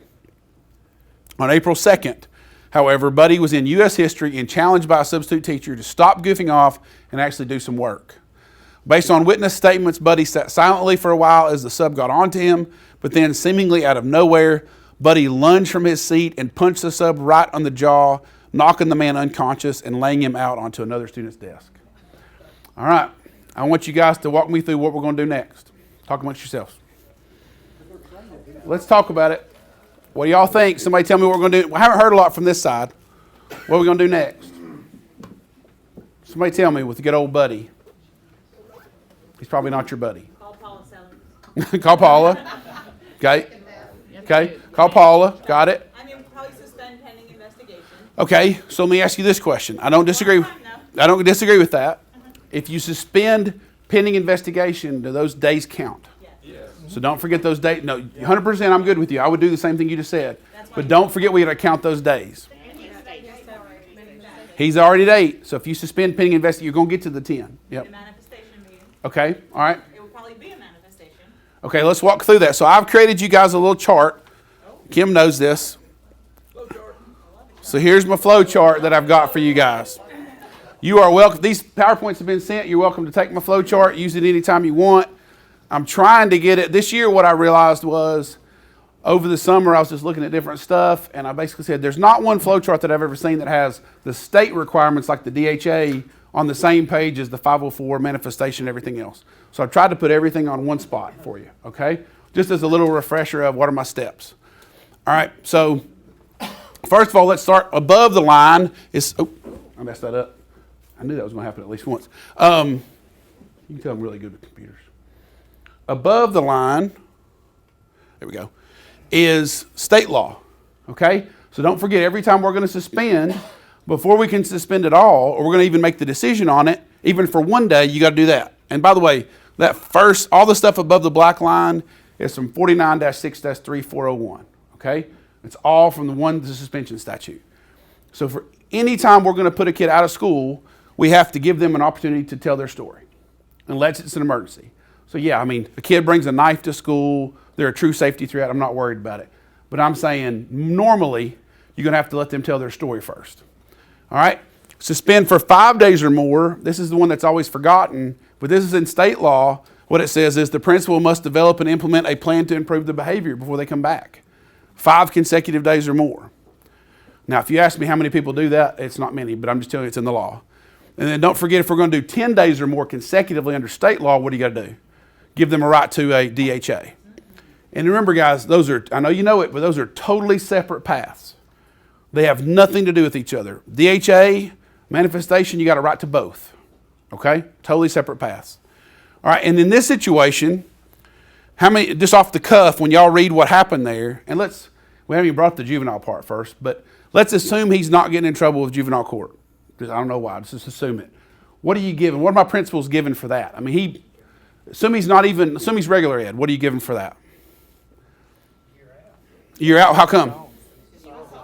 Assaulted a teacher. All right, let's review that. So is that a zero tolerance offense? Under state law, is that a zero tolerance offense? Okay, what are the zero tolerance offenses under state law? Somebody walk me through them. Drugs, 1. Alcohol, oh, no, is it alcohol? Not alcohol. It is here. Oh, you guys do alcohol, 0, that's fine. But under state law, it's not automatic. But here, that's fine. All right, weapon, 2. Cyberbullying, they've modified that a little bit. So that gets if it's a threat. Right? Okay, but let's go back. There's one more, threat of mass destruction. Yep, threat of mass destruction. What else? Tim's already hit one. Okay, let's break down assault for a second, because assault's different for zero tolerance. hear me out on this. And by the way, yes, this qualifies. For zero tolerance for assault, simple assault on an employee is zero tolerance. Hear me out. For it to be, if it's student to student, it's got to be aggravated assault. So any assault on an employee, which could include a threat, is zero tolerance. Doesn't matter the employee, substitute works, okay? Student to student, it's got to be aggravated assault for it to be zero tolerance. What's the difference between simple and That's where we're going next. Let's talk about it. So there's 3 ways you can get to aggravated. Okay, 1 is cause serious bodily injury. 2 is use of weapon. And 3, this is, you may know the third one, it's the one that people forget. Premeditated. No, not premeditated. Any choking mechanism. So any chokehold, any grabbing of the throat, that right there would work. So any time that a kid uses a choking mechanism on another kid, that is by definition aggravated assault. Okay? All right, so here, what do y'all think? I'm just under state law now. I'm not even getting to manifestation yet. That's how hard this is. I mean, occasionally it doesn't, but most times when kids get in a fight, they always end up grappling. I know. And they go to the ground and somebody's getting somebody in the headlock. Yep, Is I that know. not a choking move? It is. Wow. 100%. So, just for clarification purposes, then we can send them to Darren, right? Yeah, that's what he was getting at. What? I need to know for Christmas. I don't know what y'all just heard, but Darren was basically saying that it's all aggravated assault. He knows them all, and he's created something that I didn't know. Yeah, Darren, you just argued it's all aggravated assault. You're asking for more kids, man. I'm just playing with him. All right, but yeah, that is the forgotten one. That is the forgotten. So now let's break it here. We don't have a choke. Now, by the way, this is on an employee, so it's simple assault. Okay, any simple assault gets you there. Black eye, punch him, whatever. All right, but let's assume this is a kid. Let's assume he doesn't hit a sub and he punches another student. Is that enough here, what you've described? What do y'all think? It just depends on if there was any injuries. I mean, knocked him out cold. Knocked but him out. That doesn't necessarily, I mean, it. What do you think? I mean, the That's what I'm parent would saying. probably argue it, but not necessarily. He just got him hit on the button. So here's the federal, I'm going to take you to the federal definition of serious bodily injury. Button defense. All right, here it is. Serious bodily injury under federal law, which is the same one we can use here. Substantial risk of death. Yes or no? Probably not. Extreme physical pain. Maybe, yeah. Protracted and obvious disfigurement. We don't have any evidence of that. Protracted loss of or impairment of function of bodily member, organ, or mental faculty. Yes. I mean, knocked him out cold. I mean, I do think a concussion gets you there under serious bodily injury. I think a concussion is a serious bodily injury. Because, I mean, you assume somebody has a concussion if they're not cold. All right, so let's go back. That's state law. Now I've made it, so we talked about all that, but now we know this kid has a 504, and we know this kid has a 504 for PTSD, and what are the symptomology? Does this fall in line with the symptoms you see here? So we're going to manifestation. Yes, sir. Let me ask a question. Sure. So say you have 2 kids that get in a fight, Yep.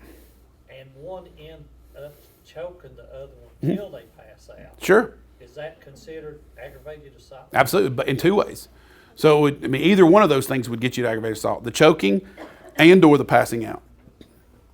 Yep. Yes, sir. So, but to determine the aggravated assault, is that on the law enforcement official in your school, or are you determining? You determine it. If it's for school-based punishment, you determine it. You would determine it. Now, if they're because there's 2 different things. That's a great question. There's 2 different things we're talking about here, right? It'd be nice if we're on the same page. It would be wonderful if you're on the same page. But there's 2 different things. If school-based discipline, it's your call, whether it fits the definition of aggravated assault. If they're charging them, that's their call. So see, and now let's go down that road for a second, because this one's got a lot of twists and turns to it, right? Let me play this out. What are we going to do with the SRO in this situation? What's your role? When you guys talked about it, did you guys talk about SRO's role? What are they doing here? What can we do with the SRO? You can inform of the incident, but you cannot sway them anymore. Why is that? I mean, that's part of Agreed. the Tennessee statute that we can't sway law enforcement in one direction or the other. Because and you're 100% right. We're just reviewing. What happens if we sway them? Because What if happens they work hypothetically? For us, then they're under the school rules, and they can't if they're working law enforcement. If they Right. feel like the kid needs to be arrested, they can arrest him. So let's play this out. If you go to that law enforcement official and you tell that SRO, I want you, or I think you should charge them, then under statute, now that law enforcement official, because we're involved in their decision, has to manifest. Before they could charge, they would have to manifest. You hear me? But if you instead do this, if you say, hey, you should watch the video, there's something that happened yesterday during bus duty, and the law enforcement official, independent of your opinions, decides to charge, they do not have to manifest. So that's why it's a big deal. That's why it's a big deal, because if you guys try to sway them, they're going to run into the same roadblock you guys do. Yep. I'll go 1 and 2. So, Chris, here's what we do. I understand. We have a conversation way in advance. Okay. Before anything, like right now, for example. Sure. We're having dinner at Harris. Sure. And Officer Brown and I, Nate, we're having a good conversation. If this happens, this is probably a good thing to do. Right. And then if this happens, Nate and I will take care of it. Okay. And then when it happens, we had that conversation 5 months ago. He's still hypothetically, not that we're talking about specifics now, What if but I meet with him at 6 o'clock and I'm not on the clock? But Hypothetically. you still might have a problem. Can I play it out why? Okay. No, not if it doesn't work out to my favor. Well, let's just hypothetically imagine you're in a deposition, and you get because what's going to happen is the worst case scenario for us here is kid's going to get a lawyer, and they're going to sue us under what's called a 1983 claim, which is deprivation, basically, or taking away constitutional rights. Okay. They're going to come in and they're going to say that you guys tried to get around that statute. You didn't play ball correctly, and you're going to be in a deposition, and they're going to ask you questions. And that lawyer is going to be smart enough, sometimes, to get beyond just the immediate. They're going to say, "Now, have you ever had? How long have you worked for this SRO? How long have y'all had? How long have they been assigned to your school? Have you ever had conversations about how this should happen, or even like a verbal agreement? You see where I'm going? And you're under oath, so." If you're asking me hypothetically, could it happen? But wouldn't you, I mean, like, in the course That's of worst case scenario. I mean, right. But in the course of your, isn't that a reasonable conversation to have with your SRO? Because, like, what we have to do at our place, and every time we get a new SRO, we have had some that didn't want to do anything, and we had some that wanted to do everything. And we have to set parameters. Sure. I mean, like. But can I give a suggestion? Which would be, to me, there's a big, and this is me being a lawyer, which is what you're wanting me to be right now, okay? I think there's a big difference between, hypothetically, saying to the SRO 6 months earlier, if this happens, you better charge them, and I'm not saying you're saying that, versus if we have a fight and somebody gets hurt, I need you to take a hard look at that. That's a big difference. To me, it says the same thing, but it's a big difference, because one suggests an outcome, the other suggests an investigation. That's the difference. And then later under oath, hypothetically, you could say, I never suggested an outcome. I said, I hope that he investigates things that happen in my school, which is still truthful testimony. Chris, Does that make sense? Court when the school and the SRO were opposite, one way or the other? Ooh, great question. So Can you give me a hypothetical? One of the biggest pissed off parents I had last year was the school didn't do anything on the situation, Yeah. and the SRO charged the Right. individual. Right. Man, she was living. I can't Well, remember the situation, and but the truth is that happens more and more now because of manifestation. And that's probably what happened with you guys, right? Like, I mean, unfortunately, it's just the truth now that it's very possible because an SRO making an independent decision doesn't have to worry about manifestation, whereas we do. And then you're in that even harder spot because you know how many times have you said this line of, well, ma'am, I can just tell you that I'm doing the most I can do under the law, but I cannot talk about punishment for another student just like I wouldn't tell you the punishment or another parent what I did to your student, right? Y'all could do that like that, right? Because you do it all the time.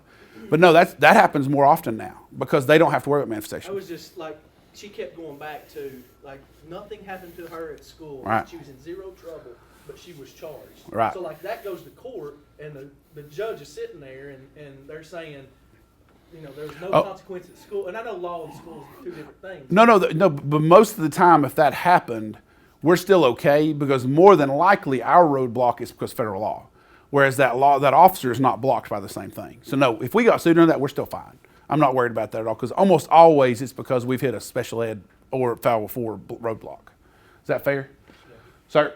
So Chris, play the other side of that. We're Okay. harder on the kid. Yeah. And the SRO doesn't charge. Right. This is to Darren's point. You're going to have different SROs. Sure. Oh, So man. I'm just wondering, legally, does that put us in a bind when we say it's aggravated assault in a Nope. situation that the SRO doesn't charge? Lower standard for us. Great question. And that, because here's why. And that happens more often too. And here's my argument as to why that we're okay doing that. Because when we have to prove it, and it's a great question, when we have to prove that it hits the aggravated assault factors, we only have to prove material evidence, which is really low burden. Whereas the officer in talking to the DA, might decide, well, we got loose witness statements and we don't have a video. I don't think I can prove beyond a reasonable doubt. So sometimes their decision, it's just like, I mean, don't use this, but to me, it's the O.J. Simpson difference, okay? O.J. Simpson got cleared in the criminal court of law, but he lost the civil lawsuit. And the real difference there is, well, it's more complicated than that, but the burdens of proof are lower. Our burden of proof is way lower than the criminal burden of proof. Does that make sense? So it's not uncommon that we can do more than they can. Yeah. All right, let's go to manifestation. I know I'm spending a lot of time on this one because this is hard. Yes, I'm sorry. With manifestation. Okay, do So it. it talks about he waited a while before Ah, he reacted. okay. Yeah, So, yeah. I know he has PTSD, but that would be like automatic. But it says on there Yep. he waited silently for a while. Okay. So what do you think? Hang your hat on it? I don't think that's going to be manifestation if you had a long time to think about it. But so counterpoint? So, and I'm not saying you're wrong. I mean, I love good arguments. Counterpoint would be he's still in an escalated state and he's trying to de-escalate himself and he fails. Right? I mean, that's just what the parent's going to say. Or that's what the school psychologist, the psychologist they hire is going to say. I'm not even saying you're wrong. I get it. It's not an automatic reaction. And then stop goofing off and do work like that's something that would set him off. Well, if you're a bipolar student, if you've got schizophrenia, I mean, even minor things sometimes. Okay. No, I don't know. I mean, these are the things you talk about in manifestation. I'm not telling you you're wrong. All right, but what do you guys think? What do most of you do here? Do you say yes or no as to question 1? Does it manifest? What do y'all think? Yes? More than likely? Okay. Now, what's question 2? Was the conduct in question a direct result of the system's failure to implement the 504 or the BIP? What do we think there? We don't know. We don't have any evidence that there's a behavior plan. So now let me go back to that for a second. What does the state of Tennessee now say? See, I rolled so much into this one. Once we hold a manifestation, what does the state of Tennessee now say we have to do if we answer yes to question 1 or 2? We have to start the FBA process. We have to.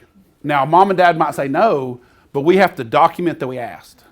And that's even with the 504 students. So now, guys, don't forget that if we get to, don't get mad at Kim. Okay, she didn't pay me to say that. But don't get mad at Kim when she says, if y'all hold a manifestation and you say yes, we have to trigger FBA now. That's state. Surely having 8 times already happening, this child has a behavior. Great question, right? Or at least we've already considered an FBA. Right, that's right. Now, let me play devil's advocate on that. What if 8 days is 1 suspension? What if 8 days is just 1 act? Now, you and I both know that if you got this kid, you're saving those days more than that, okay? But hypothetically, it's possible, but you're right. More than likely, we're going to already started that process, okay? And don't forget now, too, the state says, and you'll see this written here, even if we answer no, if we already had to manifest, we're still supposed to at least document that we talked about the FBA. I mean, the state says if we hold a manifestation and answer yes, we have to start and recommend an FBA. There's a difference. Y'all see what I'm talking about? So this is getting more complicated. All right. Last thing I'll say is don't forget that we have these magical 45. Did I do that again? I keep doing that. You knew I would do that. Even if it manifests, we have this magical 45 days, the interim alternative placement days. Tell me how that works. It's up there. So even if I answer yes to both questions, if he does something so heinous, I don't have to worry about stay put. I can put him out in alternative school or even OSS for up to 45 days. Okay? Now with an IEP, you'd have to get services, but still. And what that says is, you'll notice these almost exactly match zero tolerance for state law. Okay? So if he was carrying a gun or a knife, even if it manifested, I got 45 days, I can put him out. If he was in possession of illegal drugs, now for this one, alcohol doesn't count, okay? Or tobacco. But if he's got illegal drugs, a controlled substance, I can put him out for 45 days. Last one, this is where it's different, okay? If he inflicted serious bodily injury, okay? So remember, under state law, I'm trying to confuse this. This is why it's so hard, right? Under state law, if I attack an employee, simple assault is zero tolerance. Under federal law, to get those 45 days, doesn't matter who I attack, it's got to be basically aggravated. It's got to be it caused a serious bodily injury. See the difference? So to get those 45 days, if you were to hypothetically give a teacher a black eye, we're still stuck. But if you were to knock them unconscious, and I can't believe I'm having to talk about this like it's reality, but it's just true, then we could put you out for 45 days, whether it manifests or not. Does that all make sense? So what's the line, Chris? Like, I know. I've heard Cagle say, I mean, I've literally heard Cagle Sure. say this in big conferences. Sure. Somebody will say, well, what if he breaks my nose? Yep. That broken nose doesn't qualify. Well, what if he breaks my jaw? Yeah, that does, but like, how do you know? It's- everything seems to be so arbitrary. It is. And no, and honestly, it's tough. I mean, I go back to those, there's one case, so I know where Chuck's coming from. There's one case that came out a few years ago where some hearing officer in like Missouri said that a broken nose is not serious bodily injury. I think that's crazy. I'd go back to court on that. I think that's I don't want to hang my hat on one hearing officer being weird. To me, a broken nose gets you there. Does that make sense? I think sometimes we get bad precedent that most judges wouldn't agree with. So I'm not going there. I think if you break something, I think it is. I think if you knock somebody unconscious, I think it is. And the other thing I'd say about it is this, and I'll just... You can't just go down and be past yeah, go knocked out, yeah, show it. But You're not the only table thinking that. but I will say this, and here's the other thing about it, and I don't think Tim's going to mind me saying this. I'd rather go down, pun intended, go down swinging on that one to have my employees back. Okay? Like if a kid breaks an employee's nose, I'd rather a hearing officer tell me to put them back than us make that decision ourselves. Does that make sense? All right, so even if we're wrong on that one, Darren, I'm going to go down swinging. Because we got to show the employee, you don't just get to come back to school the next day if you break somebody's nose. Right? Okay. All right, any more questions? I know that's a long one. We just got two more and we'll take a break. Yeah, I got one Oh, do question it. on that. Going back Do to the it. investigation, should the school's investigation and the SRO's investigation be separate? Or? Yes. Yeah, and then sometimes if it's a really bad incident, I'm glad you asked that question. Don't forget, if it's something just heinous, like let's say somebody gets taken to the hospital, or somebody is seriously injured. This one might even, I'm going to defer and let them do their investigation first, because remember, if we interfere in their investigation and you get the wrong detective, they could charge us with obstruction. And I've had school system people threatened with that before if you get that wrong detective that's just really territorial. Now, I'm not saying you got a lot of those, but that does happen. So I'm going to actually defer and say, hey, this one's so bad. Do y'all want to do it first, and then we'll come in and do ours after? Yeah, absolutely. It's a great question. Yes, sir. Let me ask you, this is a crazy question, but I love crazy questions. in the event that a kid gets arrested, whose responsibility is it to notify the parents? If they take them from the school building? If we did not do, I think it's dependent. If we did not do any school punishment, I really would defer to law enforcement to let them know. Okay. However, that's me being super legalistic. I still think it's probably, just from a parent's point of view, if my kid got arrested at your school, I would expect you to let me know. Okay. So I'm probably going there. Does that make sense? I can't point you to the law on it, but I just think that's how the public's going to take it. Okay. Yeah. Any more on this one? All right, let's keep going. These next ones are not as hard. All right.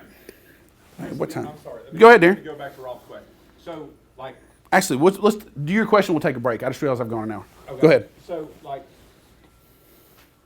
here's the problem, I guess, that if Rob calls that parent and says, the first question they're going to start asking is a bunch of legal that he can't answer. Sure. What's the charge? Oh, I have no idea. No, I'm deferring it there. I mean, like, what are we? No, I'm deferring it. Literally, that's a great question. All I'm going to say is, and I've said this before, just so you know, there was an incident today at school, and the police did make a decision. Anderson County Sheriff's Department did make a decision to arrest your child. I can't comment as to why. I can't tell you that. That's not in my place. But I have a phone number for the investigator, and I can give that to you now. And you need to just immediately defer it to them. That's all we can do. I don't think there's anything wrong with punting there, because the worst thing you could do is start making stuff up. Right. And start saying, well, I think they did this, and I think they did that, and we're wrong. Then we're going to have egg on our face. Right. I would rather just say, they got arrested, here that call them. If we had a kid that was restrained, and sure. We learned this the hard way. If we had a kid that was restrained, you think, well, the first thing I need to do is let parents know. Sure. And you call and what do they start doing? Are they okay? Are they hurt? Right. Well, I don't think so. They look, and then Catherine looks at him and she comes back and well, he broke his pinky finger on. Right. Then you got to call the parent back. And right. Say, well, actually, he broke his pinky finger, and they can just get like livid, Sure. And so I would think that situation might be similar because when you call them, when Rob calls them, they're going to get those questions. which he's not gonna be able to answer, and it's gonna be, you No, know. I would- I was not able to answer Send those them calls. Oh, on no. to Well, you want to make to me, you want to make the call in a reasonable amount of time. Prompt does not mean immediate. Okay, but prompt means to me reasonable amount of time in which you've got about as much information as you're going to have that day. Does that make sense? So if the kid's already been taken in a squad car, you're not going to have any more information. You can call them and say, he's been arrested. I'm going to have to refer you to the Anderson County Sheriff's Department for more questions or to figure out what to do from here. If you're going to the point of he's still getting looked at by the nurse, I think we've called him too quickly, right? I just think that's always a judgment call. Why don't we take about 10 minutes? Thank y'all. During the break, a worst case scenario story about an SRO situation. We were talking about manifesting, and I had a situation. Again, you guys know my rule. I don't tell stories of the place I'm standing in, so this is not an Anderson County story. I had a situation where kid was charged with assault on an employee. Kid had significant IEP, but the SRO did the charging. So I was informed about it, but because we'd had issues where I'd been brought in with this kid before, and all of a sudden, mom and dad get a lawyer. Lawyer calls me up and says, "Hey, you're going to have to go make sure those charges get dismissed." And I said, "I don't have anything to do with those charges. Those are juvenile charges. You know better than that." And he goes, "No, I'm telling you, it should have been manifested." And I said, "No, it shouldn't have. The SRO did it on their own." And he goes, "Well, I know that you think that, but have you seen the initial report, the initial arrest report?" And I said, "No." And he goes, "Let me send it to you." Literally, I'm not making this up. The first line of the narrative, the SRO, worse, the SRO wrote, "At request of assistant principal, charged student with." So I had to call the assistant DA and say, "Hey, go ahead and dismiss those charges." And she agreed because they definitely did not manifest, and that kid came right back. So I'm telling you, it's important to make sure we're talking to our SROs about even how they write that stuff up, because that was one line and it got the whole. I mean, that kid couldn't get disciplined at all because nobody manifested. I mean, it was 10 days later by that point, so probably 25 days since the initial incident. So we were just blank out of luck, and it was just one little line that he's wrote wrong. Okay, all right, let's keep going. Scenario 4. Temple Grandin is a 4th grade autistic child with an IEP who attends your school, Walkertown Elementary.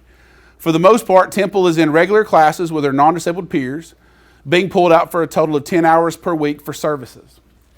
When staying on a routine schedule and allowed to always keep her baseball card collection within reach, Temple remains quiet and is largely nonverbal. When approached by a parent or familiar educator, Temple will sometimes use words like bathroom or food to express her needs, but not always. If Temple is suddenly taken out of a routine, like during a fire drill or if a peer tries to take or touch her baseball cards, Temple will escalate quickly, typically by screaming, shaking her head, and slapping a desk or table. Though on one occasion, 3rd grade, which was last year, she did kick a peer. She will sometimes calm down within 5 minutes, but such a spell can even last as long as 20. Due to a particularly rowdy group of classmates this school year, Temple's behaviors have escalated during class more than 25 times between August and February, which has led her teacher to clear peers from the classroom a total of 15 times, roughly 10 minutes apiece. All right, so my question for you is, you're the LEA on the IEP team. You're having the next IEP. What are you going to talk about? What are you going to do? What are your options? What do you guys think we should be doing here? Anything different? Talk amongst yourselves. Okay, let's hear from some elementary folks on this one. What are we going to do? What's the conversation like? What are we talking about? Not everybody at once. We can just sit here silently. It's weird. Well, I want to see your IEP. Okay. Oh, that's okay. I don't care. You talked. You can break my rule. So go ahead. What are you going to say? I would want to see her IEP. Okay. And see if there was any type of, like we talked about, scheduled breaks. Okay. See if we can incorporate an assistant in there if there was a certain time this was triggered. So can I ask a question? If you looked at her IEP and she didn't have an FBA or a BIP, what would you want to do first? I want to do that. Would you be shocked? Yes. Okay, with this history, would you be shocked? That's the right answer now. That's what I'm trying to get across is, guys, if we're seeing this kind of history, this kind of repetition, this many outbursts, the fact that if there would be no FBA already started with this kid, we should be shocked, right? Call Alex. Yep, that's right. Call Alex. All right, go ahead. What else?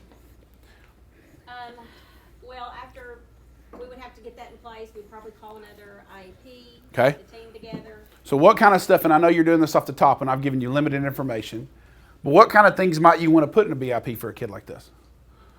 Well, possibly the use of an assistant, a push-in time, maybe Okay. schedule some times for the special education teachers to possibly push in. Okay.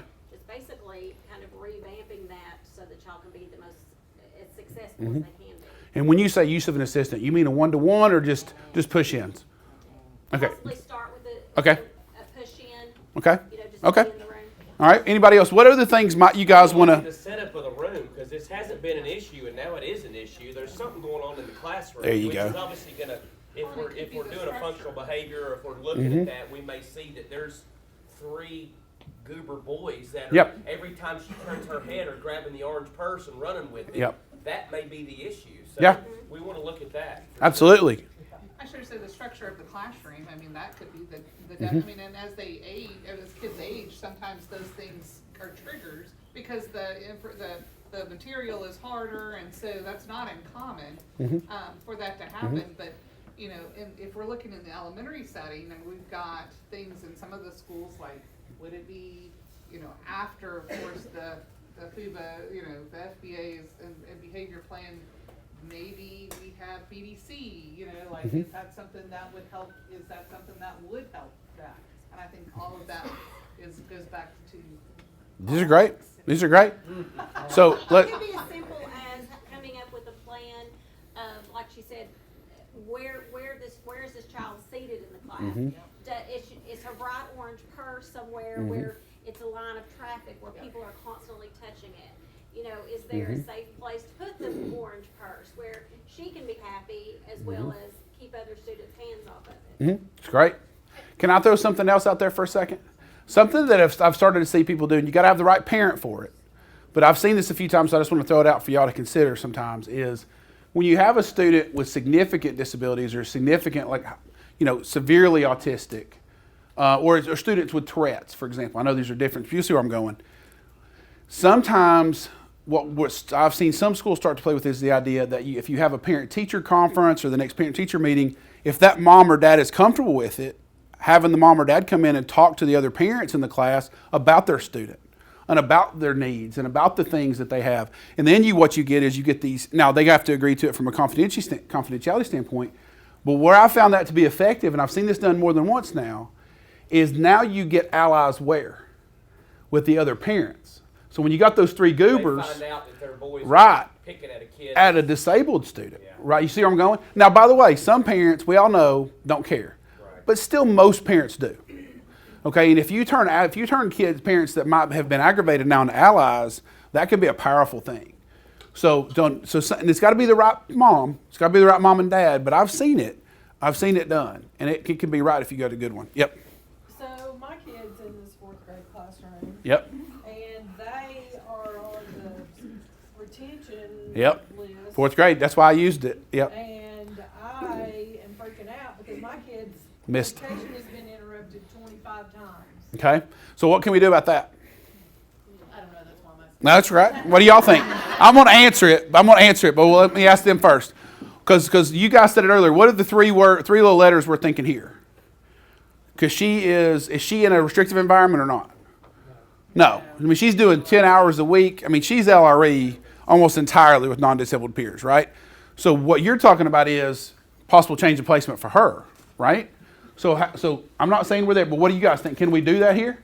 Do we have enough data to do that? Okay, what do you mean? I think you have to be sure. I mean, if there's been a FUBA and there's a behavior plan and all that, then you might. But if those things haven't been done, I think you have to do those first. You got it. Before you can do a change of placement. Let me say this super bluntly, because you just said it, but I want to say it super bluntly. The 6th Circuit, same court we talked about earlier, will tell you in writing now, in fact, every circuit that I'm aware of says this now, if you don't have a BIP in place and you've not tried a behavior plan, you can't show disruption to get a kid out of LRE. They won't even consider it. So, because let's go to this. I'll show you where I'm going. So the Sixth Circuit says there's 3 ways you can take a kid out of LRE. All right? Here's the 3 ways. Any of these will work, okay? One is the student would not benefit from regular education. So you'd have to show that she gets 0 benefit from that placement she's in now. That's a tough bar to jump, okay? The second one's pretty tough too, guys, because this is any regular education benefits would be far outweighed by the benefits of special education. So you'd have to show with her that CDC far outweighs where she's at now. Not barely, not 60-40, 80-20. Okay, and that's hard because you'd have to have the data to show it, right? 3, and this is the one you guys are really focused on, is disruption. Because we've got the data. Well, now we've got evidence of disruption. We've got 150 minutes roughly that those kids have been removed from class and they're not getting any instruction whatsoever. And that's just the ones where they've been pulled out completely. If you've got other data showing that even in those other times they're not really getting instruction, then yeah, that's the data you want, right? But here, do we have it? And what I'm saying is the court is going to say for number 3, they will not even consider your argument. If you, oh, did I hit it again? I'm the worst. They will not even consider your argument unless you had a BIP in place first. They won't even look at it. Because they'll say you cannot show disruption unless you've tried to address it with an FBA and then a BIP first. They literally are just going to put a complete wall up.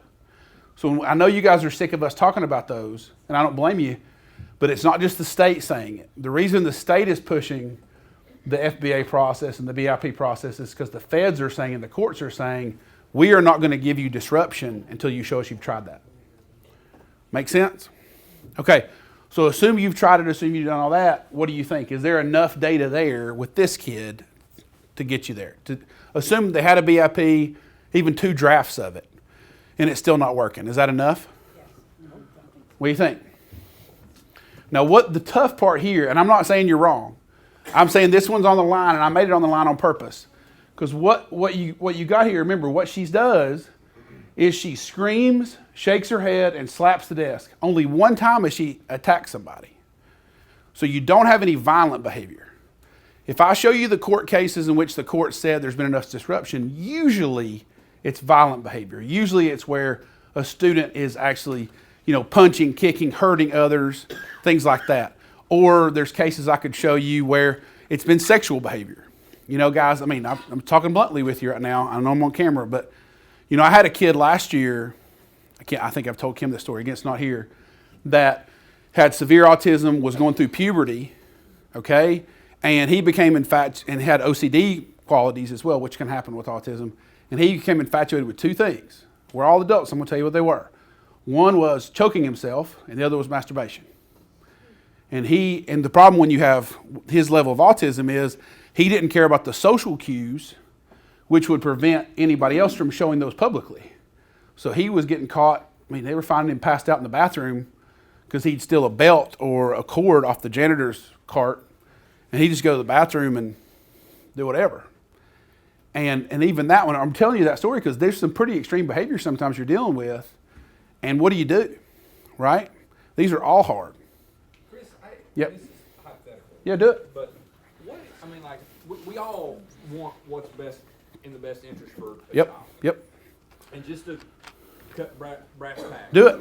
A lot of times, what's best interest is what we all try to do, which is the cheapest. And then a lot of times, Okay. what ends up happening is we end up, and I don't mean Anderson County Schools. I know what you mean. The system. System. As a whole. Yep. We end up, for LRE and all that stuff, we end up putting a kid in a situation where people really, honestly, they're not equipped to deal with that child's needs. But it does fall under LRE. Yep. And so you end up putting this huge burden on people who do not know, and from Nate and I's perspective, we've had some kids in the past through the years that had some, just serious mental health issues. Sure. And we are not equipped to deal with them. Sure. Talking to stuffed animals, through stuffed animals, Sure. changing voices when they went to a different stuffed animal. Yep. But you process through the system and someone says somewhere, well, we're going to send more services in the home, but they got to be in the regular school. And then, the kids not being serviced like they really need, we're not. I know. We're not equipped to do that. Well, I'll make it worse. I don't have a good answer. And what makes it worse is a lot of the places a lot of the places that used to exist where those kids could get placed by the courts don't exist anymore because they've all went out of business or they've all been sued so much they don't exist. I mean, Kingston Academy doesn't exist anymore, and you guys know in places I'm talking about.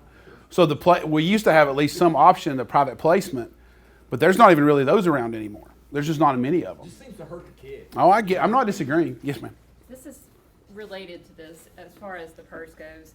What is there any kind of legal standing on kids having comfort objects like that at school? As far as like a middle schooler bringing a stuffed bear. Yes, a stuffed animal. I mean, can we just say no? We're not going to do that. It's hard. How much trouble? Great question. Where's the? Sure, great question. So your question, I want to make sure I repeat it. It's a great question. Is those comfort objects, because that comfort object, like you said, could be massive. The problem is it's a really uphill battle. Okay, and the analogy I would make is like a service animal, because what the court's going to say is unless you can show actual disruption, not just a presumed disruption, but actual disruption, that's going to distract their peers so much that it's harmful to their peers in a dramatic way, they're going to say no. They get to have now. If it's dangerous, sure, but I mean, let me make the example to show you how extreme the feds are on this. So let's think about service animals for a second, because it's direct analogy. I mean, a service animal, there's no breed restrictions. There's no size restrictions at all. So if you said to me, could a kid bring a Great Dane in as a service animal, the feds would say yes. Now the feds would say, you can't prevent them from coming in if you later, after the dog comes in, can show me evidence that it's disruptive, it's violent. That would be easy. It's using the bathroom at places, it's barking, it's not under control. Then we can kick the dog out. But it's the same analogy. We'd actually have to have the data to show that it's disruptive. We can't presume it's disruptive. Even a pit bull. Would that apply to a regular education student and No. if it's a regular ed kid and they Totally different standard. Okay. Yeah. They would have to have some sort of disability need for that comfort, for something that we're accommodating to basically help them get through the day. Yeah, for a regular ed student, they would have no right to that. Zero. Yep. What about the rights of the other kids? That's what I started saying. There's 19 other sets of parents here that I know. say, I personally am scared of dogs. I don't like it. Right. So what the feds say on that is, and no, don't get me wrong. And by the way, don't forget the feds almost approved monkeys too. Like the story on that's hilarious because they almost approved, I'll come to you. They almost approved capuchin monkeys. All right, they didn't, but this tells you their mindset, okay?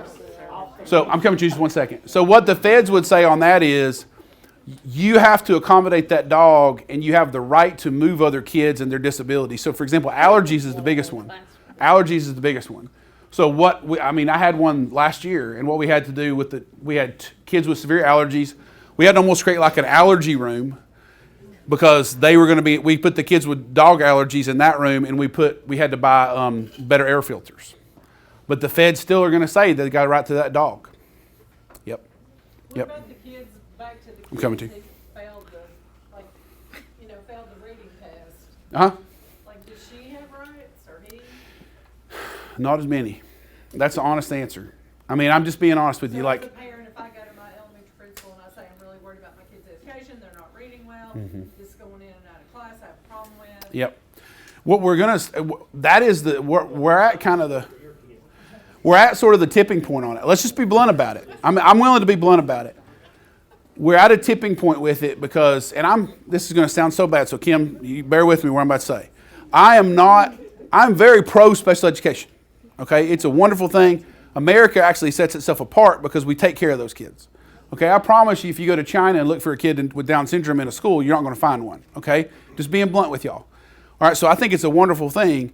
The problem is, this is me opinion now.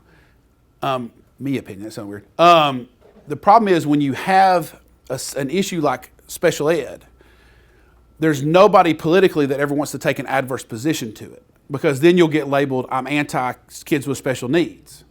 You could just be saying, I want to be more reasonable about how we handle the regulations. You would still get labeled that way because those parents groups are pretty outspoken, right?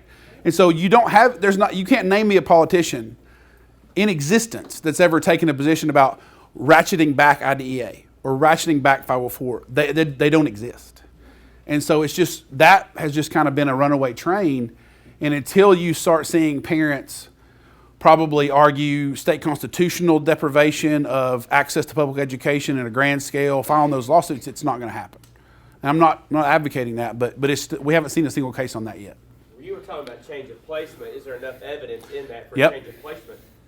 The other 19 kids, and nobody wants to say that, but Yep. the other 19 kids' parents in that class Think there would is. say absolutely there's Right. there's enough evidence for change of placement. My kids have been out of class 25 times for 10 minutes apiece. So go down that road with me, okay? So go down that road. That's where I want to go. You've taken me right back where I want to go. All right, so let's go back. But play this out, because this is where, and let's go, this is where it's hard with our teachers too, right? Because that regular ed teacher is beating down your door saying, you got to get this kid out of my room or I'm going to quit, okay? I'm just done. Whether that makes me a bad guy or not, I'm going to quit. Y'all have heard that speech. Don't name them, but y'all have heard that speech, okay? And here's what's hard for those teachers, because let's play that out. Let's say we go into that IEP meeting, you're the LEA, and we think we've got the data. We've got a notebook. I had a principal one time, because we had a kid who wasn't autistic who had, I think, 63 restraints in second grade, caused 3 workers' comp injuries, and she kept a notebook this thick of all the time missed for the regular ed students. So if you say to me, is she going to win if we push to take the kid out because of disruption? The answer is yes, but there's a big but, okay? Because how do you do that? Because what happens here? If we play it super hard, so play it out with me. We go into that IEP meeting and we say, hey, mom and dad, we've got enough data to move your child. We're going to put her in CDC, all right? Mom and dad say no. Now we say we're going to move forward. Kim knows where I'm going. We say we're going to move forward with it because we got consensus. It doesn't have to be unanimous. You guys have all heard that before, right? But play it out. So we do it. We finalize the IEP. Mom and dad refuse to sign, and then we're moving that kid to CDC. What happens when they file due process? So where's Temple go back to? That class. And I guarantee you the stay put stays in place the whole time it's on appeal. That'll be 2 years, guys. So Just like the injunction when kids were drinking. for exactly. graduation. Yep. So there's your issue, is that we'll win it after 2 years, but that teacher now that's complaining about it is going to have that kid for sure in their class because stay put is unbreakable. Now let me give you an alternate idea though, because this is something that we've started playing with more. Instead of going in there, and we'd see this, sorry Darren, you're going to get mad at me in a second. Instead of going in there sometimes, guys, with the difficult parent and saying, hey, I want to move your kid permanently to CDC, or I want to move your kid permanently to alternative. Instead, try this. What if you say, hey, why don't we try 30 days over there? Can we try a 30-day, you see where I'm going? I'm being tricky right now on purpose. Let's do a 30-day placement, and I mean it's 30 days, and we'll go ahead and set the next IEP 30 days from now, and we'll see where they're at. But you see what I've just done? One, I've calmed that teacher down because I've given them 30 days and I've showed them that I got their back. But you know what else I've done? I've moved stay put. You see what I did? So now if we come back after 30 days and I say, no, I want to keep your kid here, now what happens if mom files for due process? What's it attached to? Which is CDC or alternative school. You see the difference? Gotcha! So I didn't think Darren was going to like that one. But now we got to be careful, but I'm just saying the biggest mistake we make with that process, in my opinion, Kim knows I say this stuff, is instead of shooting for the moon, go for the single. Okay, because the single still wins you ball games when you hit enough of them. Okay? I'm just saying, sometimes we go too far and we say, we want your kid there permanently, we're not going to take anything less. That's a mistake. Okay, that's a mistake. All right. All right, let's keep going. Any other questions on that?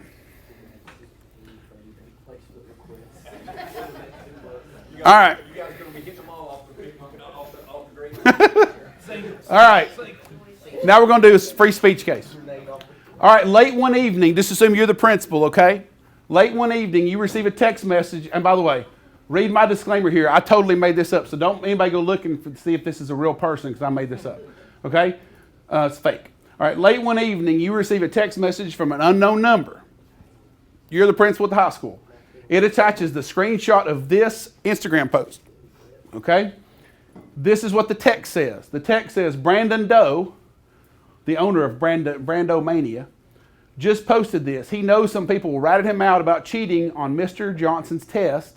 I've heard he has a gun just like that one. So now you get this at, let's say, 8 p.m. on a Thursday night. You're the high school principal. I want you to walk us through what you're going to do next. Talk amongst yourselves. Hey, will you read that? Oh, I'll read it. Yes. I'm sorry. I apologize. Brando Mania 203 says, 29 minutes ago when the screenshot was taken, mark you for death, won't even talk that East or West crap. From Watts to Lafrac, it ain't where you're from, it's where you gat. My boy Big Pun knows what's up. You blanks, with a B, know who you are, we'll see, hashtag school snitches, hashtag try me tomorrow, hashtag pop pop. Is it just that post, or there's no picture of? Oh no, this is it. The Instagram post is this with the gun. Okay. So it's the, huh? Yeah, I created that. Yeah. No, this is a Big Pun lyric, which by the way, I had to look that up. I don't know who that is. I have no idea. No, hey, come on now. I know a lot of bad music, but I don't know Big Pun. So yeah, there we go. You guys talk amongst yourselves. All right, somebody tell me what you're doing. Yes, sir. I would make 3 phone calls. Okay, let's hear them. I would make one, not necessarily in any particular order. Okay. Parrot, my SRO, and Sutton. Okay, tell me why. Walk me through your thought process. Well, he's the boss. Okay, that's a good reason. I like that one. And my SRO, because I want to know what to do from that standpoint, because it does involve Sure. that potential or type of harm. Sure. And Sutton, because if I've got that screenshot, that means half the parents or more in my school have it, and then he can then send out a statement to whatever he needs to do. Mm-hmm. So once I've contacted Parrot and Sutton, they can decide what kind of statement they want to send out. Yep. That sort of thing, because that way you want to be proactive and not reactive. Okay. Anybody else want to add anything? I love those. That's great. Yeah, just so Greg gets the call. Greg was over here hoping. I hope they don't call me. And he's like, oh, he knew there. I told him I knew there he was getting called. I knew these two guys were getting Tim's gonna called. say, why didn't you call Greg? I'm gonna say I'll text you. All right. Anything else? Call the SRO for a home visit. Okay, I love that. Because one thing we can all agree on, right? We're not waiting until the next day. Gosh, please don't ever tell me that's the answer, right? Let me play this out though. Kids definitely not coming to school. No, for sure. Yeah, do it. My personal feeling, I like that answer over there. If you can't get a hold of me or get a hold of Tim, and you hear a rumor that a student has a weapon, and there's been some kind of implied threat made about it, my first call would be to my SRO or Wendy and request a home visit. Yep. Even if you can't get a hold of me. Yeah, well, I'm glad you said that. Coming to you in a second. We've got to make sure that we don't do, and I'm totally great. I think you guys should notify Tim and Greg. Okay, you're never gonna hear me say otherwise. But don't forget that is such an important part that the up the chain reporting cannot take the place of making sure law enforcement knows. It's the same thing with child abuse reporting, right? If you can't get a hold of your supervisor, I'm not saying you guys would do this. If you can't get a hold of your supervisor, we still have to make sure before the next day, and hopefully as soon as possible, law enforcement's aware. Okay, because later, hypothetically, if you get in some deposition and somebody says, well, I couldn't get a hold of the superintendent, I didn't tell anybody that night, that ain't going to go well. I'm just being honest with you. So, I'm probably also going to call a parent and tell them to keep the student home next day while we're in there. absolutely. You got grounds to do it? What do you guys think? So what if the parent, which we've had this scenario, Sure. says that's not my kid's account, it's somebody else's? That's not my problem. So great question. So here's what you know, and I'm going to repeat your question to everybody else because that's a great question. Or you get oh, my kid told me about that, but somebody stole his password, right? How many times you heard that? Yeah. All right, so here's what I know. I know this is this kid's account. I've been told this is this kid's account. I went to the account myself. I know I've seen other posts by him. He's in the photos. I've got plenty of things to hang my hat on to say I had a reasonable belief that that's him, and I'm going to go with that for school safety, right? It's going to be up to him later, to your point, to prove I'm wrong. Prove somebody stole your password, buddy. Now, I'm not going to tell you guys I've never had somebody prove that. It's pretty rare, okay? It's pretty darn rare. Let me go back to this for a second. So let's go back to that Friedland case because I'm trying to throw this out there on purpose. You guys have answered it perfectly. Under Friedland and under that Mahoney case, the court says, Supreme Court, now the Sixth Circuit says, you got to have what? Threat, harassment, or bullying. It's got to be specifically targeted.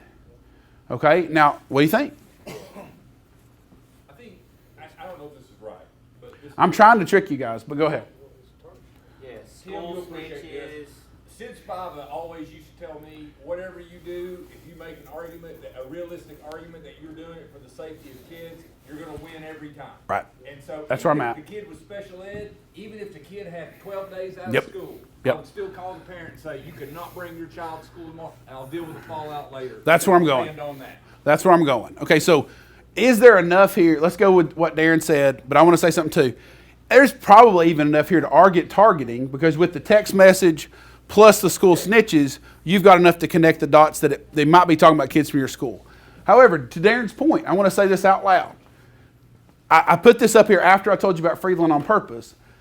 I don't care if we're wrong on this one, because your worst case scenario, and I know Tim's not going to mind me saying this, your worst case scenario, if we get this wrong on, play it both ways. If you worry about the constitutional grounds and whether or not he's got free speech rights here, and you're like, well, better not do anything about it, what's your worst case scenario? With a gun, okay? If we get it wrong and the court says later, you got that wrong on constitutional grounds, kids are still safe and we got sued. Okay, I don't like getting sued, but I'll take getting sued 100 times out of 100 over putting kids in danger. So like Darren said, if it's close and if it's about student safety, I got your back 100 times out of 100 in court. Okay? And that jury and everybody else is going to be like, oh, yeah, they might have made it. Maybe it's a mistake, maybe it's not, but I don't care. They're trying to protect kids. I'll take that spot any day over worrying about the other side. Because remember, in the Friedland case, they weren't talking about a safety issue, right? They're talking about a kid making some really inappropriate comments about his teacher, okay, and other inappropriate comments about other people. That's the stuff where we do have to step back and say, okay, what are the rights? We don't have a safety concern. If you've got a safety concern, that comes first above the Constitution 1,000 times out of 1,000. Okay, that's what I wanted to hit. It's just don't get so worried about it. Report it and we'll deal with it later. We got to make sure people are safe first. Okay? Any other questions? Anything at all? See my time. Okay, 11:15. I'm early.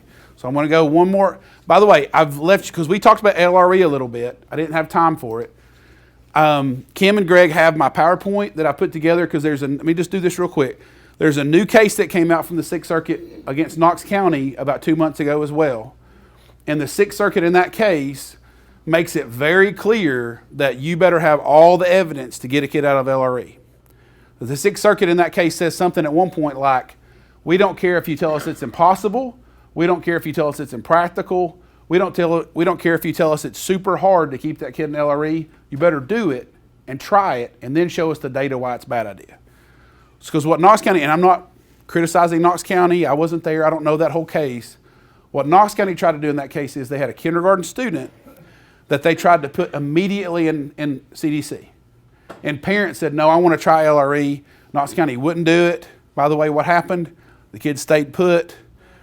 They lost the lawsuit. Now you got a second grade parent that's just won a lawsuit against you for the next, till the kid's 21, 22. Good luck. Okay, those are going to be some fun IEP meetings. But my point in telling you that case is the Sixth Circuit makes it abundantly clear that it's going to be really rare, especially if parents don't want it. If parents don't want CDC, if parents don't want a restrictive environment, we've got to try it. And then we've got to accumulate our data after trying it as to why it's a bad idea. But this concept of presumptive movement is really almost just dead in the water. Okay, if the parents don't want it. Now, if you got a parent that wants, you got a kid that's in CDC because their health problems are so bad, they got a nurse provided by TennCare and they're on a ventilator, I promise you mom and dad want them in CDC and that's where they're going to go, okay? Because we need to have all the care we can for that kid. But if you have that autistic child who is really tough and really disruptive and mom says, I want to try LRE, we got to try it, collect the data first. Is there an optimum time?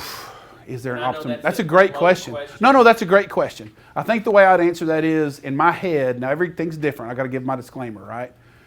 My head is, I think optimum would be, it can't be the first draft of the BIP when you argue disruption. I think you have to take multiple shots at a BIP before you can start saying, I've got the data to move the kid. Does that make sense? Like, so let me play the timetable out there. So we move the child, we put the child LRE, it's not working, we trigger an FBA, we put a BIP in place, it's not working for a few weeks, we call another IEP, we rework the BIP, that doesn't work, then I think we can start talking about enough disruption, but it's going to have to be multiple drafts in my opinion. Court's just not going to look at it otherwise. They're not going to look at you and say, think about it from their perspective. You tried one behavior plan and it failed and you moved the kid. They're not going to go there with you. It's got to be at least 2 times, I think. Yes, sir. So kids are ability groups, and you have a Sure. class that's predominantly special ed. Mhm. Does that still qualify as a LRE? That's a great question. That's a great question. Maybe not. Because remember, the way we define LRE is predominantly with their non-disabled peers. So if you've got them in a, now, don't get me wrong, if it's ability group, that's somewhere where the law doesn't really account for that. I'm not as worried about it. But if a parent really started pushing on it, I'd have to think about it. Does that make sense? Yeah, I just didn't know if there was a workaround in some of those scenarios. If the parents are on board with it because it's the right tracking for the student, it's different. Now, another thing that we don't talk about a lot is, and I'll throw it to Kim, one-to-one aid. What is that considered? That is not LRE. And so one thing that we do have the best argument on is it's very restrictive. According to the law, and a one-to-one aid is extremely restrictive placement. So when parents want to push for one-to-one aid, we actually have the better argument legally against that if we think it's a bad idea. Because again, it's an anti-LRE placement. Anything else? I know y'all are tired of hearing from me and I don't blame you. Going once, going twice, it's been a pleasure. Hope you all have a great year. And I always say this and I mean it. I hope you don't have to talk to me too much because I know you don't want to. So God bless every one of you. Thanks, guys.